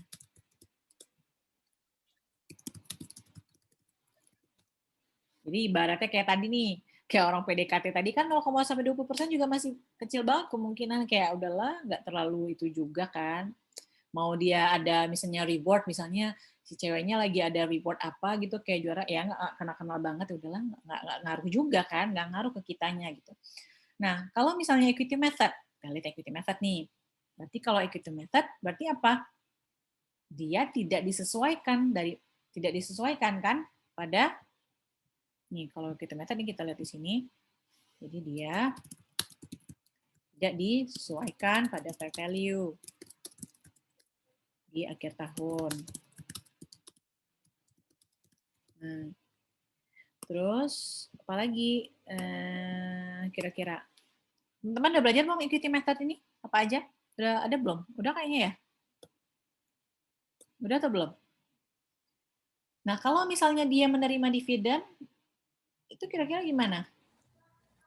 Catatnya cash sama equity investment tadi, Bu. Nah, jadi ketika misalnya dia menerima dividen di sini, tapi kita nggak catat sebagai dividen revenue nih, karena kan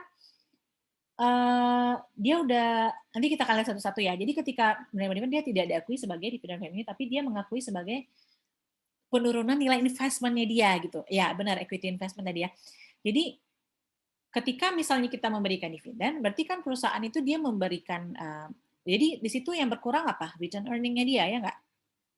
Nah prinsipnya ketika misalnya ada net income positif yang diakui, berarti kan ada kenaikan investment nih, ya kan? Nah jika misalnya negatif, berarti ada juga penurunan equity investment kita, ya kan? Nah, dalam hal ini kalau misalnya net income-nya positif, berarti dia menaikkan return earning. Kalau negatif, berarti dia menurunkan. Nah, kalau misalnya dalam hal ini dia meningkat, berarti kita mengakui juga kan kenaikan equity investment kita. Makanya tadi saya mengibaratkan ke orang yang misalnya lagi dekat atau lagi pacaran di 20-50%, kalau misalnya dia punya net income, ya ke sesuatu seseorang ini misalnya dia punya kelebihan atau perusahaan punya kelebihan, ya berarti kayak yang cowok pasti kayak wah dia misalnya juara olimpiade nih, pasti kayak investment ya nggak sih buat yang si perusahaan yang satunya gitu. Nah itu yang saya maksud tadi di 20-50%. Jadi dia mengakui kenaikan investasinya juga gitu. Jadi ketika net income positif di perusahaan yang dia membeli saham di sana, nah itu juga otomatis akan naik juga equity investment-nya dia gitu. Nah, berarti kalau misalnya dia bayar dividen, perusahaannya ini, berarti kan dia mengurangi return earning-nya dia, ya nggak sih? Nah, dalam hal ini berarti kita membayarkan dividen juga gitu kan ya. Jadi return earning-nya berkurang, nah karena berkurang, jadi dia sama kayak ya dia juga ketika itu kita juga sebagai investor harus mengakui juga. Nah, dalam hal ini biasanya itu misalnya catatan apa? Kalau misalnya kita bayar dividen, apa pencatatannya? Apa? Kita yang bayar juga nih, karena kan kita juga menaruh saham di situ. Kalau untuk equity method ya, kalau tadi yang di fair value kan kita catat sebagai dividend revenue. Nah, kalau misalnya dalam ini catatnya return earning pada cash atau dividend payable. Itu ya perbedaannya ya. Jadi maksudnya biar teman-teman lihat dulu perbedaannya apa antara yang fair value atau cost methodnya dengan yang equity method itu sendiri. Nanti kita akan lihat contoh soalnya. I think ya kita akan lihat nanti contoh soalnya. Jadi akan lihat contoh misalnya kalau dia menggunakan equity method gimana, kalau dengan fair value gimana. Jadi di sini ya, ketika menerima dividen apa tadi? Jadi gimana?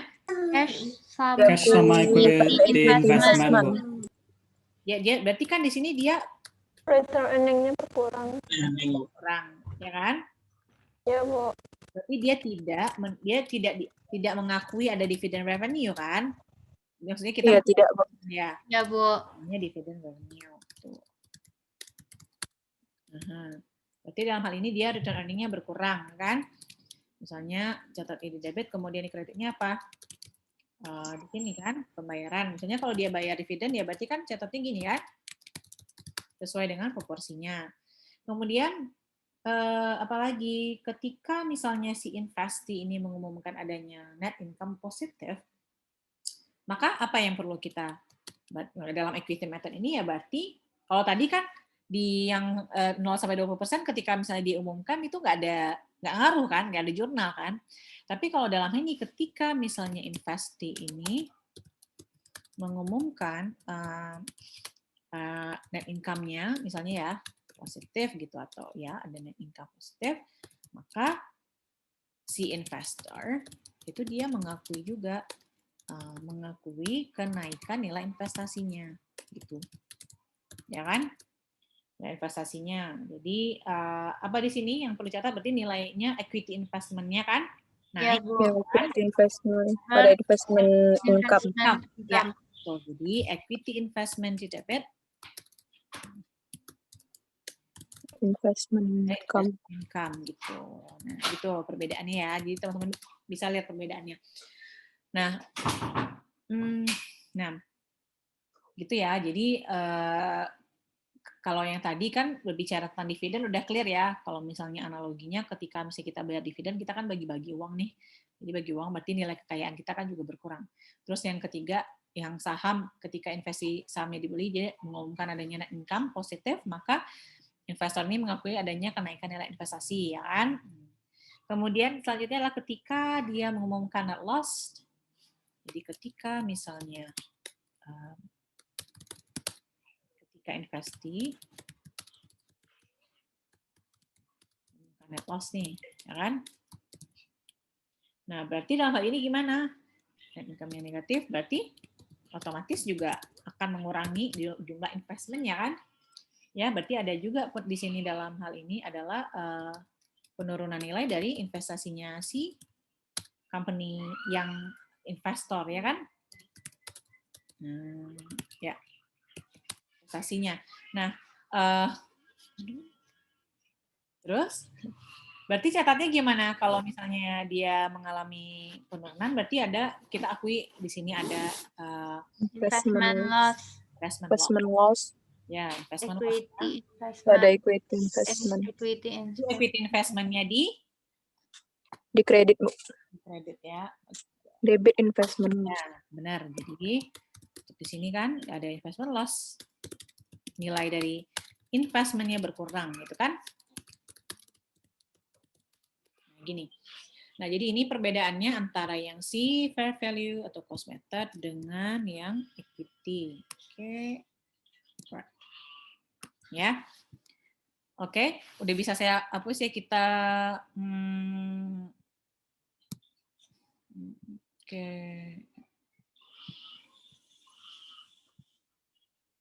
Oke. Terus sekarang kita lanjut ke contoh soalnya. Contoh soalnya.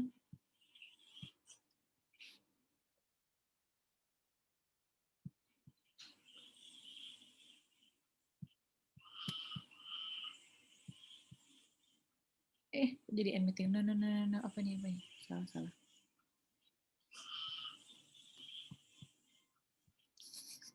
Bentar ya. Ada suara. Mana? Contohnya, jadi ini adalah contohnya. Jadi ini perbedaannya ya. Perbedaan yang ini Maxi Company. Jadi Maxi Company pertama dia adalah memperoleh 48.000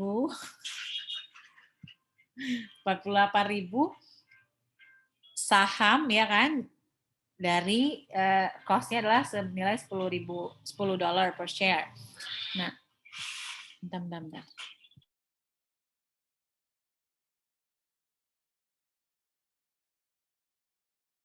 Oke, bentar ya, saya pindah dulu bentar. Kita lihat contohnya. Jadi pertama itu adalah Maxi Company acquire 48.000 share ya dari Mini Company, kemudian ya senilai $10 per share. Nah, dalam fair value method itu mencatat berarti equity investment sama ya. Ada beda nggak? Nggak ada kan? Sama ya. Ini sama nih catatannya. Berarti pada saat dia membeli kan acquire itu adalah equity investment 440.000. Kemudian dapatnya dari mana 480.000? Dari mana? Harga beli, Bu. Harga belinya, Bu. Dari pembelian, Bu. Ya, pembelian berapa? 48.000 kali? 48 kali 10. Terus, for the year 2012, Mini Company reported net income $200,000. Jadi, Maxi Company share is 20%. Jadi, tadi kan dia acquire cuma 20%. Nah, dalam ini tadi kan yang di summary yang saya kasih tahu tadi, kalau dia ada net income, kalau yang di fair value method, dia gimana? Nggak ada ngaruh kan? Tidak ada jurnal, Bu. Tidak ada jurnal. Berarti ada jurnal yang perlu kita catat. Nah, itu contohnya. Jadi, kalau dalam hal ini berarti kalau net income untuk yang equity method itu mempengaruhi equity investment-nya si Maxi Company ini kan ya. Ya kan, sehingga equity investment-nya itu 20% kan dari 200.000 ya kan? Ya nggak? Benar nggak? Ya, Bu.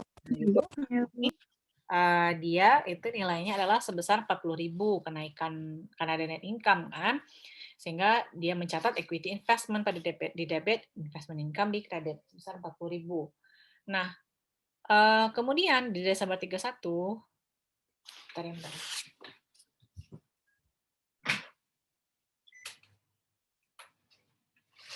Oke, di Desember 31, Mini Company have a fair value at the market price. Jadi fair value-nya dalam hal ini dia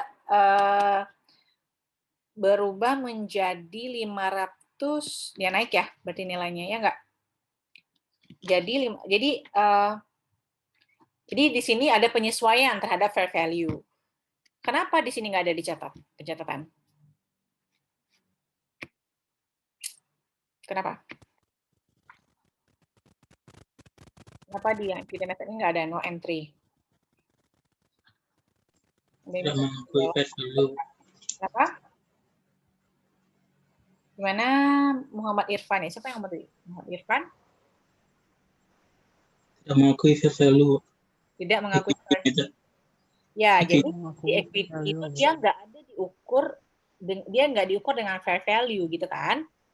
Nah, makanya untuk yang kalau ada situasi ini itu dalam fair value methodnya itu di record senilai 90.000. Dapat dari mana 96.000? Yang tahu? 576.000 kurang 480, Bu. 480. Dapat berapa? Dapat 96.000 ya? Yang lain? Iya, Bu, dapat 96.000. Iya, Bu, 96.000. Oke, jadi pakai disebutkan nilainya kan 480 tadi kan. Nah, sekarang ternyata sahamnya itu ada market price-nya adalah senilai naik ya dari 10 tadi kan? Ya nggak? Ya, Bu. Ya, Bu. 12 gitu kan? Yang 48.000 share nih, atau ini 48 kali 12 berapa? 576, Bu. 576, Bu. Teman-teman bisa lihat juga selisihnya, misalnya gitu kan, dikurang kemudian dikalikan, bisa juga kan? Ya nggak? Selisihnya. Ya, Bu. Ya, Bu. Terus lanjut, berikutnya mini company dia menyampaikan atau mengungkapkan, announce bahwa dia akan Dividen. Dividen. sebesar 20.000 gitu kan ya. Nah, dalam hal ini berarti di sini dia kita catat dividend revenue tadi ya. Ya, Bu. Nah, gimana dengan yang equity method? Jadi ketika misalnya ada dividen, berarti kan si company yang punya kepemilikan itu dia juga menerima. Tapi dalam hal lain, itu dia mengurangi investmentnya dia gitu. Ya, jadi dalam sisi lain, ketika dia menerima 20.000, tapi ini juga mengurangi nilai investasinya ke perusahaan itu. Makanya kita mencatat cash pada equity investment sebesar 20.000. Nah, kayak gitu. Jadi kalau ini kan dia dividend revenue. Kalau di sini dia lebih kepada pengurangan nilai dari investasinya gitu kan. Nah, kemudian berikutnya dia ada net loss ya. Jadi si Mini ini melaporkan ada net loss ya. Sehingga dicatatlah investment loss sebesar 10.000. Jadi 10.000 ini sudah dikali 20% dari si ini ya. Dari yang net loss-nya 50.000. Jadi buat teman-teman yang belum tahu nih, 20% dari 50.000 dapatnya 10.000. Jadi nilainya jangan lupa. Maksudnya kalau ada net loss dari si perusahaan yang investinya itu kita berarti mengkalikan dengan proporsi kepemilikan dari si yang kita punya atas perusahaan tersebut gitu kan, 10.000. Nah kemudian berarti di sini ada loss. Jadi kalau misalnya ada loss, berarti kita juga akan berpengaruh juga terhadap equity investment gitu kan. Nah, oke. Tapi kalau yang di fair value nggak ada ya, sama kayak yang tadi ya, net income tadi. Oke. Kemudian lanjut. Ntar dulu, menggunakan fair value tidak boleh. Oke. Nah, lanjut ya. Nah, bagaimana kalau misalnya muncul begitu, karena gini, karena kalau misalnya dia menggunakan fair value method, itu dia kalau misalnya saldo equity investment-nya itu misalnya 8.000 tadi ya, kemudian ada loss kan sebesar 10.000 kan. Nah, berarti kalau dalam hal ini itu kan akhirnya dia minus tuh hasilnya. Nah, itu pada saat itu perusahaan tuh sebenarnya kalau dalam situasi ini misalnya muncul situasi di mana perusahaan itu nilainya equity investment cuma 8.000 padahal loss-nya itu udah 10.000 gitu kan. Jadi kan lebih banyak daripada nilai investment sendiri. Nah, itu perusahaan dia harus menggunakan fair value perspective. Jadi dia harus mengganti metodenya dengan fair value method. Tapi ini sebenarnya tidak berlaku secara dia berlakunya secara perspektif. Jadi secara ke depan. Jadi yang udah terjadi di belakang tuh nggak disesuaikan dengan yang fair value method lagi. Nah, itu kalau dalam situasi dia punya nilai investasi 8.000 gitu kan. Kalau misalnya dia ada loss lagi dari company-nya 10.000 berarti kan makin minus jadinya kan, padahal dalam ini kan dia tidak boleh negatif. Ya. Jadi gitu, itu situasinya. Nah, ini perbedaannya, oke? Nah, untuk yang holding, sampai sini ada yang mau ditanyakan? Udah ngerti perbedaannya kira-kira kenapa ini menjurnalnya ini, kenapa di fair value method dia nggak ada entry, kenapa di sini dia nggak ada entry? Ya. Suci Karatu Zahra gimana? Coba kameranya dinyalakan dulu, udah makin siang nih, pasti makin ngantuk nih kayaknya. Tuh, ada yang nyalain kamera tuh. Adela, Dehan. Nih, pada kemana nih? Guys, pada kemana guys? Oke. Dehan, mau tidur ya? Nanti habis tidur kan, Bu. nanya di akhir kelas nanti ngomong atau jawab nanti. Oke. Anyway, absen tadi udah semua ya? Sudah, Bu. Sudah, Bu. Rambutnya Si, Bu. Ini siapa nih? Kok saya nggak bisa telepon sama Mama? Nih, lihat nggak di layar saya yang saya tunjuk di kursor ini? Lihat, Bu. Siapa namanya? Kok rambutnya ketutupan?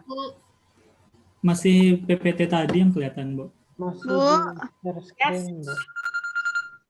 Gimana? Udah, saya lihat ini.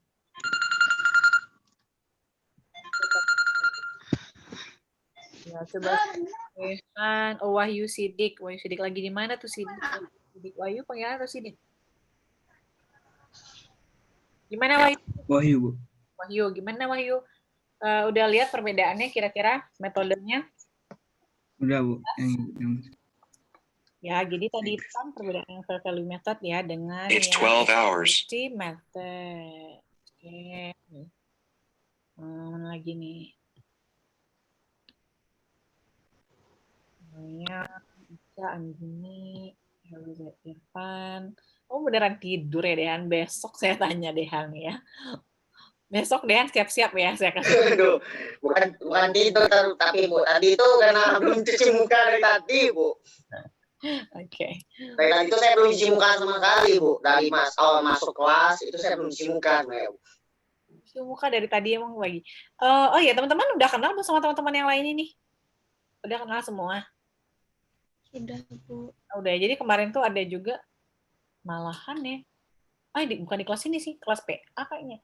Oh iya, Han, jadi ada yang gini Han, dia nggak tahu gitu kalau ada kelas asisten gitu. Kayaknya kelas pengantar deh. Jadi akhirnya dia kayak udah berapa kali pertemuan gitu nggak masuk gitu. Nah, jadi maksudnya tujuannya kan kalau teman-teman udah kenal nih, udah tahu kan, udah saling mengingatkan. Itu kemarin saya sempat sama Bapak juga bahas, takutnya ada yang ke skip gitu kan, yang nggak kenal, terus kalian juga nggak tahu nih siapa yang ada dalam grup itu. Akhirnya dia nggak masuk, nggak ikut ujian apa ya kemarin. Ya gitu. Kemudian itu juga terjadi kalau misalnya ada yang ulang-ulang gitu ya. Sini ada yang ulang nggak?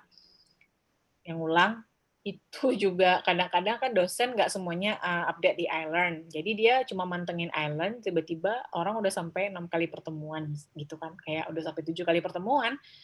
Terus dihubungin dosen, nah itu tuh yang jangan sampai kejadian sama teman-teman juga, karena kan biasanya kalau yang ulang mungkin mikirnya kayak berharap nggak akan masuk, padahal sebenarnya udah masuk 7 kali pertemuan, nah dia nggak tahu gitu. Jadi kalau teman-teman udah kenal sih udah bagus. Oke, jadi tadi yang equity investment tadi yang terakhir itu kan dia tentang yang holding more than 50%. Jadi yang more than 50% itu adalah kalau misalnya ada controlling interest. Jadi maksudnya di sini adalah ketika si perusahaan itu dia meng-acquire perusahaan lain lebih dari 50% kepemilikannya. Nah, biasanya investornya itu kita sebut dengan istilah parent company, kalau yang investinya itu disebut dengan subsidiary company. Nah, misalnya ketika dia acquire misalnya cuma 80% gitu kan, dia kan more than 50% nih. Berarti ada 20% yang non-controlling interest. Jadi yang dia control, yang bisa dikategorikan sebagai controlling interest itu yang 80% misalnya kan. Berarti yang 20%-nya itulah non-controlling interest. Jadi itu nanti akan belajar di advanced financial accounting. Oke. Nah, ini untuk tipe-tipe equity ini sebenarnya udah selesai. Cuma yang impairment, jadi kan sebenarnya tadi kan masuknya impairment nih setelah ini, tapi kayak ini impairment tadi udah saya bahas di awal kan. Ya. Coba kita lihat lagi kira-kira apa yang perlu kita bahas lagi ya. Di sini ada derivative, tapi di appendix sih.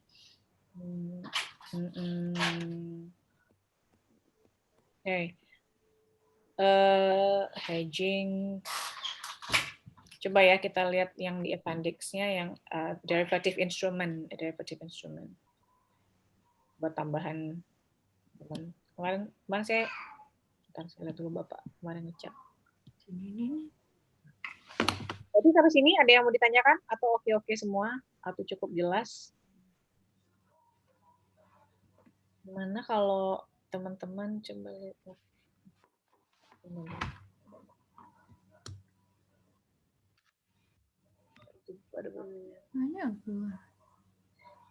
Oke. Sebenarnya kan dia derivatif ini masuk appendix, informasi tambahan. Cuma kata Bapak dalam prakteknya itu derivatif itu juga sering diaplikasikan gitu. Tapi sebenarnya untuk detailnya kayak lindung nilai atau derivatif belajarnya di advance financial accounting. Aduh, ya. Tapi buat teman-teman tahu karena dia ada di appendix di chapter ini gitu. Oke. Nah, ini jadi ada namanya accounting for derivative instrument. Jadi maksudnya di sini adalah akuntansi lindung nilai gitu. Jadi ada bahasanya itu akuntansi lindung nilai. Oke. Jadi dalam hal ini itu fair value hedge kategorinya dan juga ada namanya cash flow hedge. Fair value hedge dan cash flow hedge. Jadi kalau fair value hedge ini dia melindungi nilai wajar. Tapi kalau cash flow hedge jadi dia melindungi variabilitas dari arus kas itu sendiri itu. Ya. Nah, ini contohnya, jadi di sini company use derivative to hedge the exposure, jadi maksudnya dia untuk melindungi atau untuk saling hapuskan resiko ada perubahan fair value gitu kan, dalam asset or liability, ya kan? Kemudian, company commonly use several type of fair value hedge, jadi contohnya itu ada put option dan interest rate swap. Ini sekilas saja teman-teman tahu, contohnya ya, kita lihat contohnya di sini, Hayward Corporation membeli 100 ordinary share of Sonoma Company at market price 100 euro. Due to legal requirement, Howard doesn't intend to actively trade this investment. Jadi dia di azan ya. Kita break 5 menit ya, 5 menit ya. Sebentar lagi. Maksudnya saya kemarin diamanahkan Bapak untuk bahas ini sedikit. Jadi kayak saya mau bahas sedikit aja ke teman-teman. 5 menit kita break ya. Kalau di rumah saya baru azan. Kalau teman-teman udah azan belum? Belum. Udah, Bu. Belum, Bu. Udah, Bu. Ya. Belum, Bu. 5 menit ya. Ya, Bu. Baik, Bu. Lanjutkan sedikit. Bisa, Bu. Dulu semua ya. Jadi dari sini ya kita mulai yang derivative.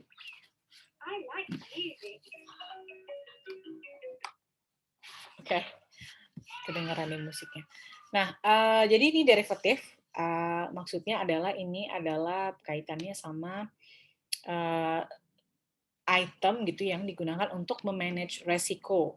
Jadi financial instrument yang derive their value katanya dari other asset. Jadi contohnya di sini ada 3 tipe kan, financial forward, option, dan juga swap. Nah, bagaimana? Jadi dalam derivatif itu ada namanya nanti forward contract, kemudian ada option contract juga.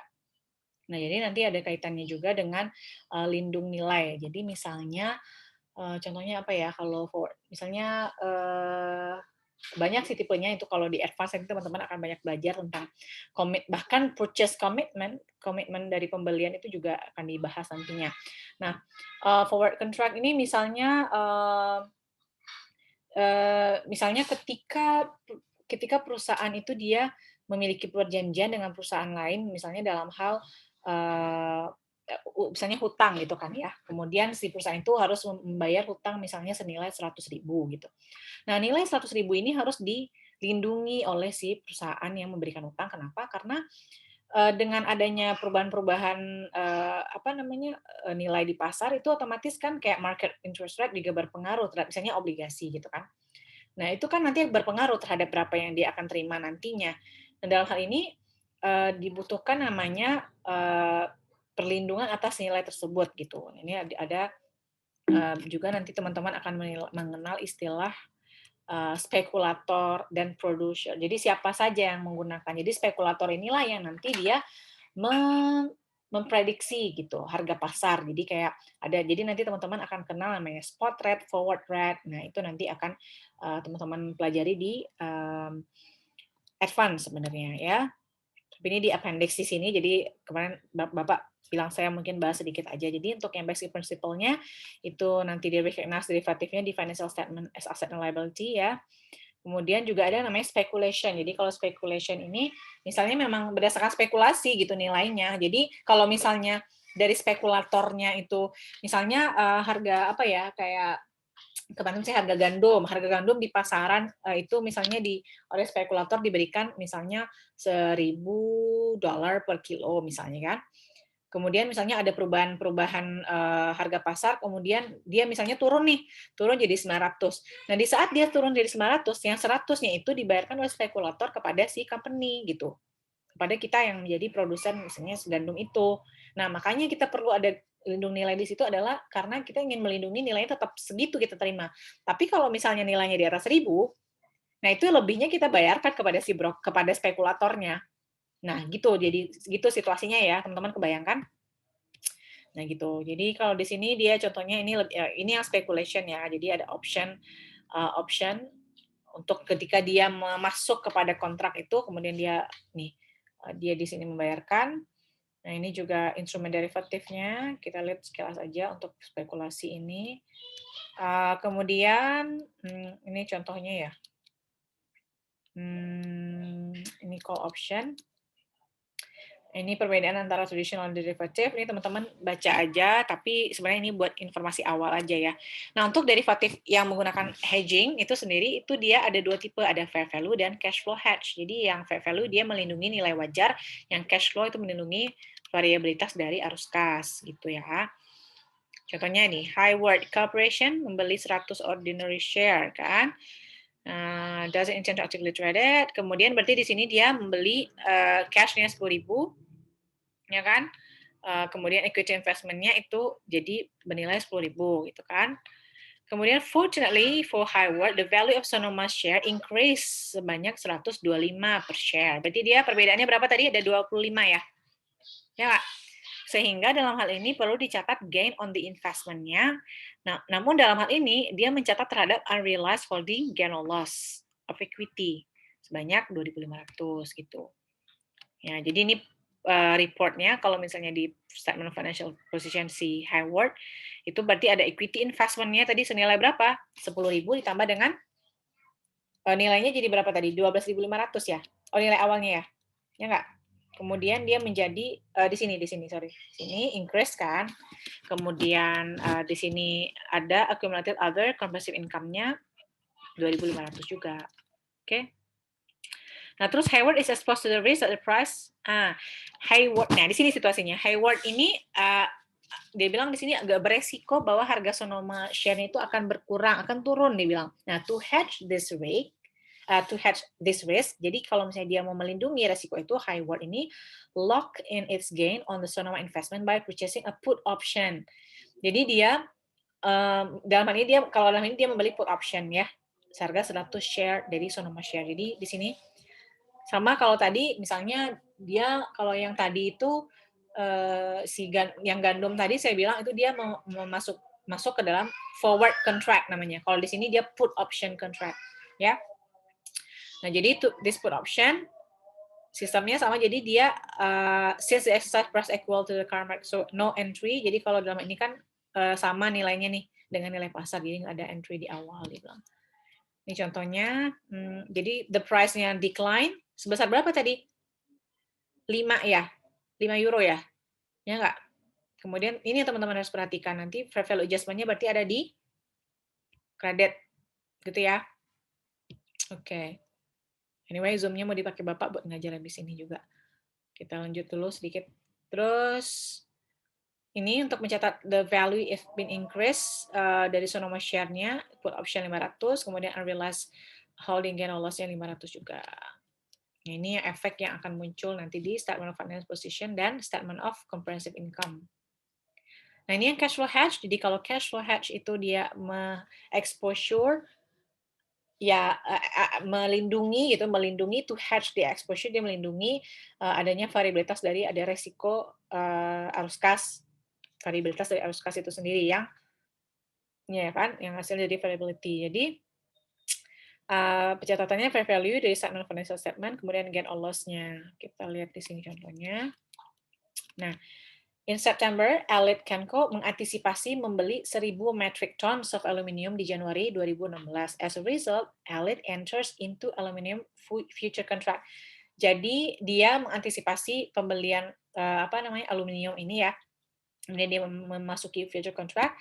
Jadi in this case, aluminium future contract give Elite the right tender obligation untuk membeli 1.000 metric of ton seharga segini, 1.550 per tonnya.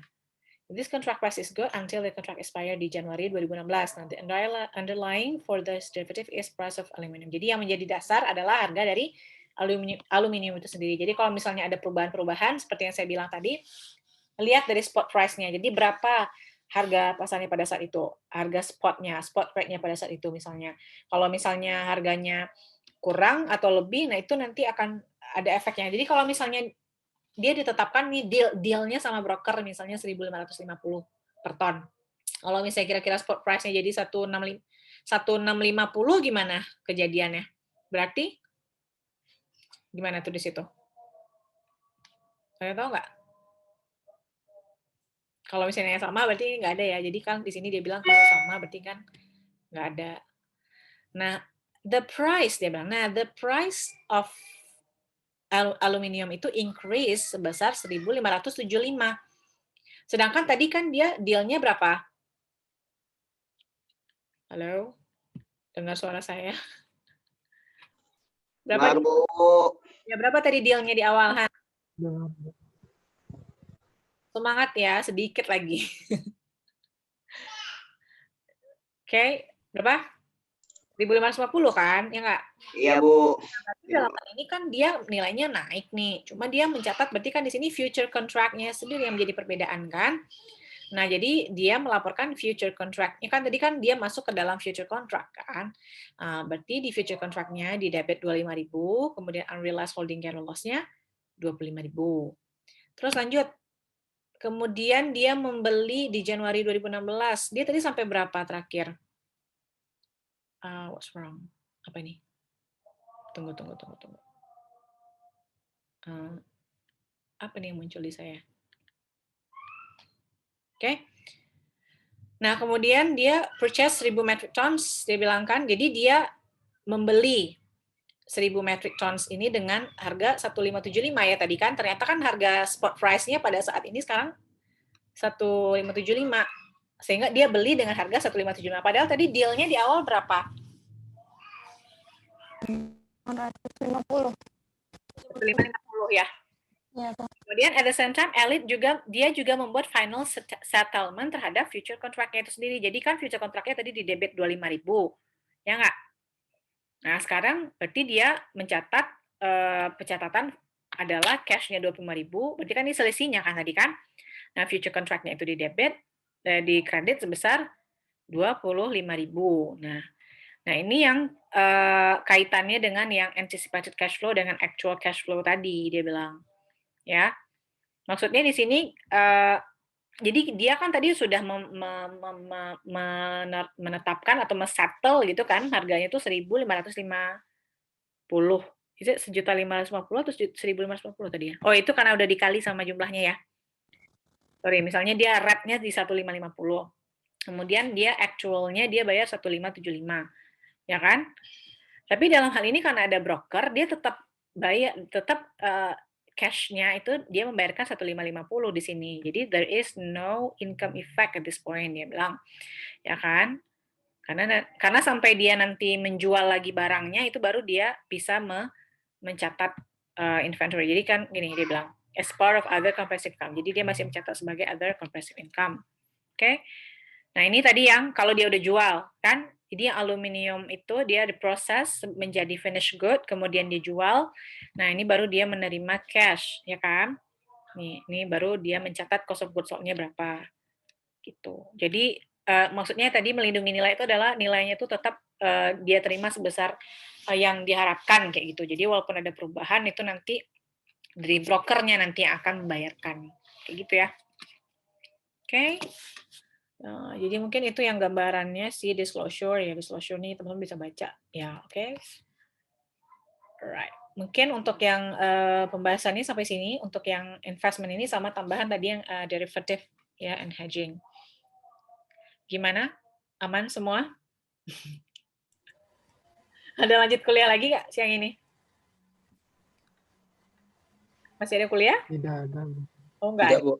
Udahlah, bisa tidur langsung habis ini ya. Jadi Oke. sore adanya, Bu. Oh, sore. Saya ngajar jam 4 nanti. Oke, buat yang investment ini mungkin kita sampai sini bahasannya. Jadi kita sudah banyak tadi yang di-cover. Jadi teman-teman, harapan saya nanti yang di whiteboard tadi, teman-teman punya catatan sendiri, apa yang menjadi perbedaan. Kemudian nanti kalau ketemu soal yang equity, gimana. Nanti saya belum ada milih soalnya gitu, jadi saya takutnya nanti yang saya pilih itu enggak yang saya bahas gitu kan. Nanti saya akan kasih soal-soalnya apa aja buat teman-teman latihan ya, jadi biar langsung dipraktekkan.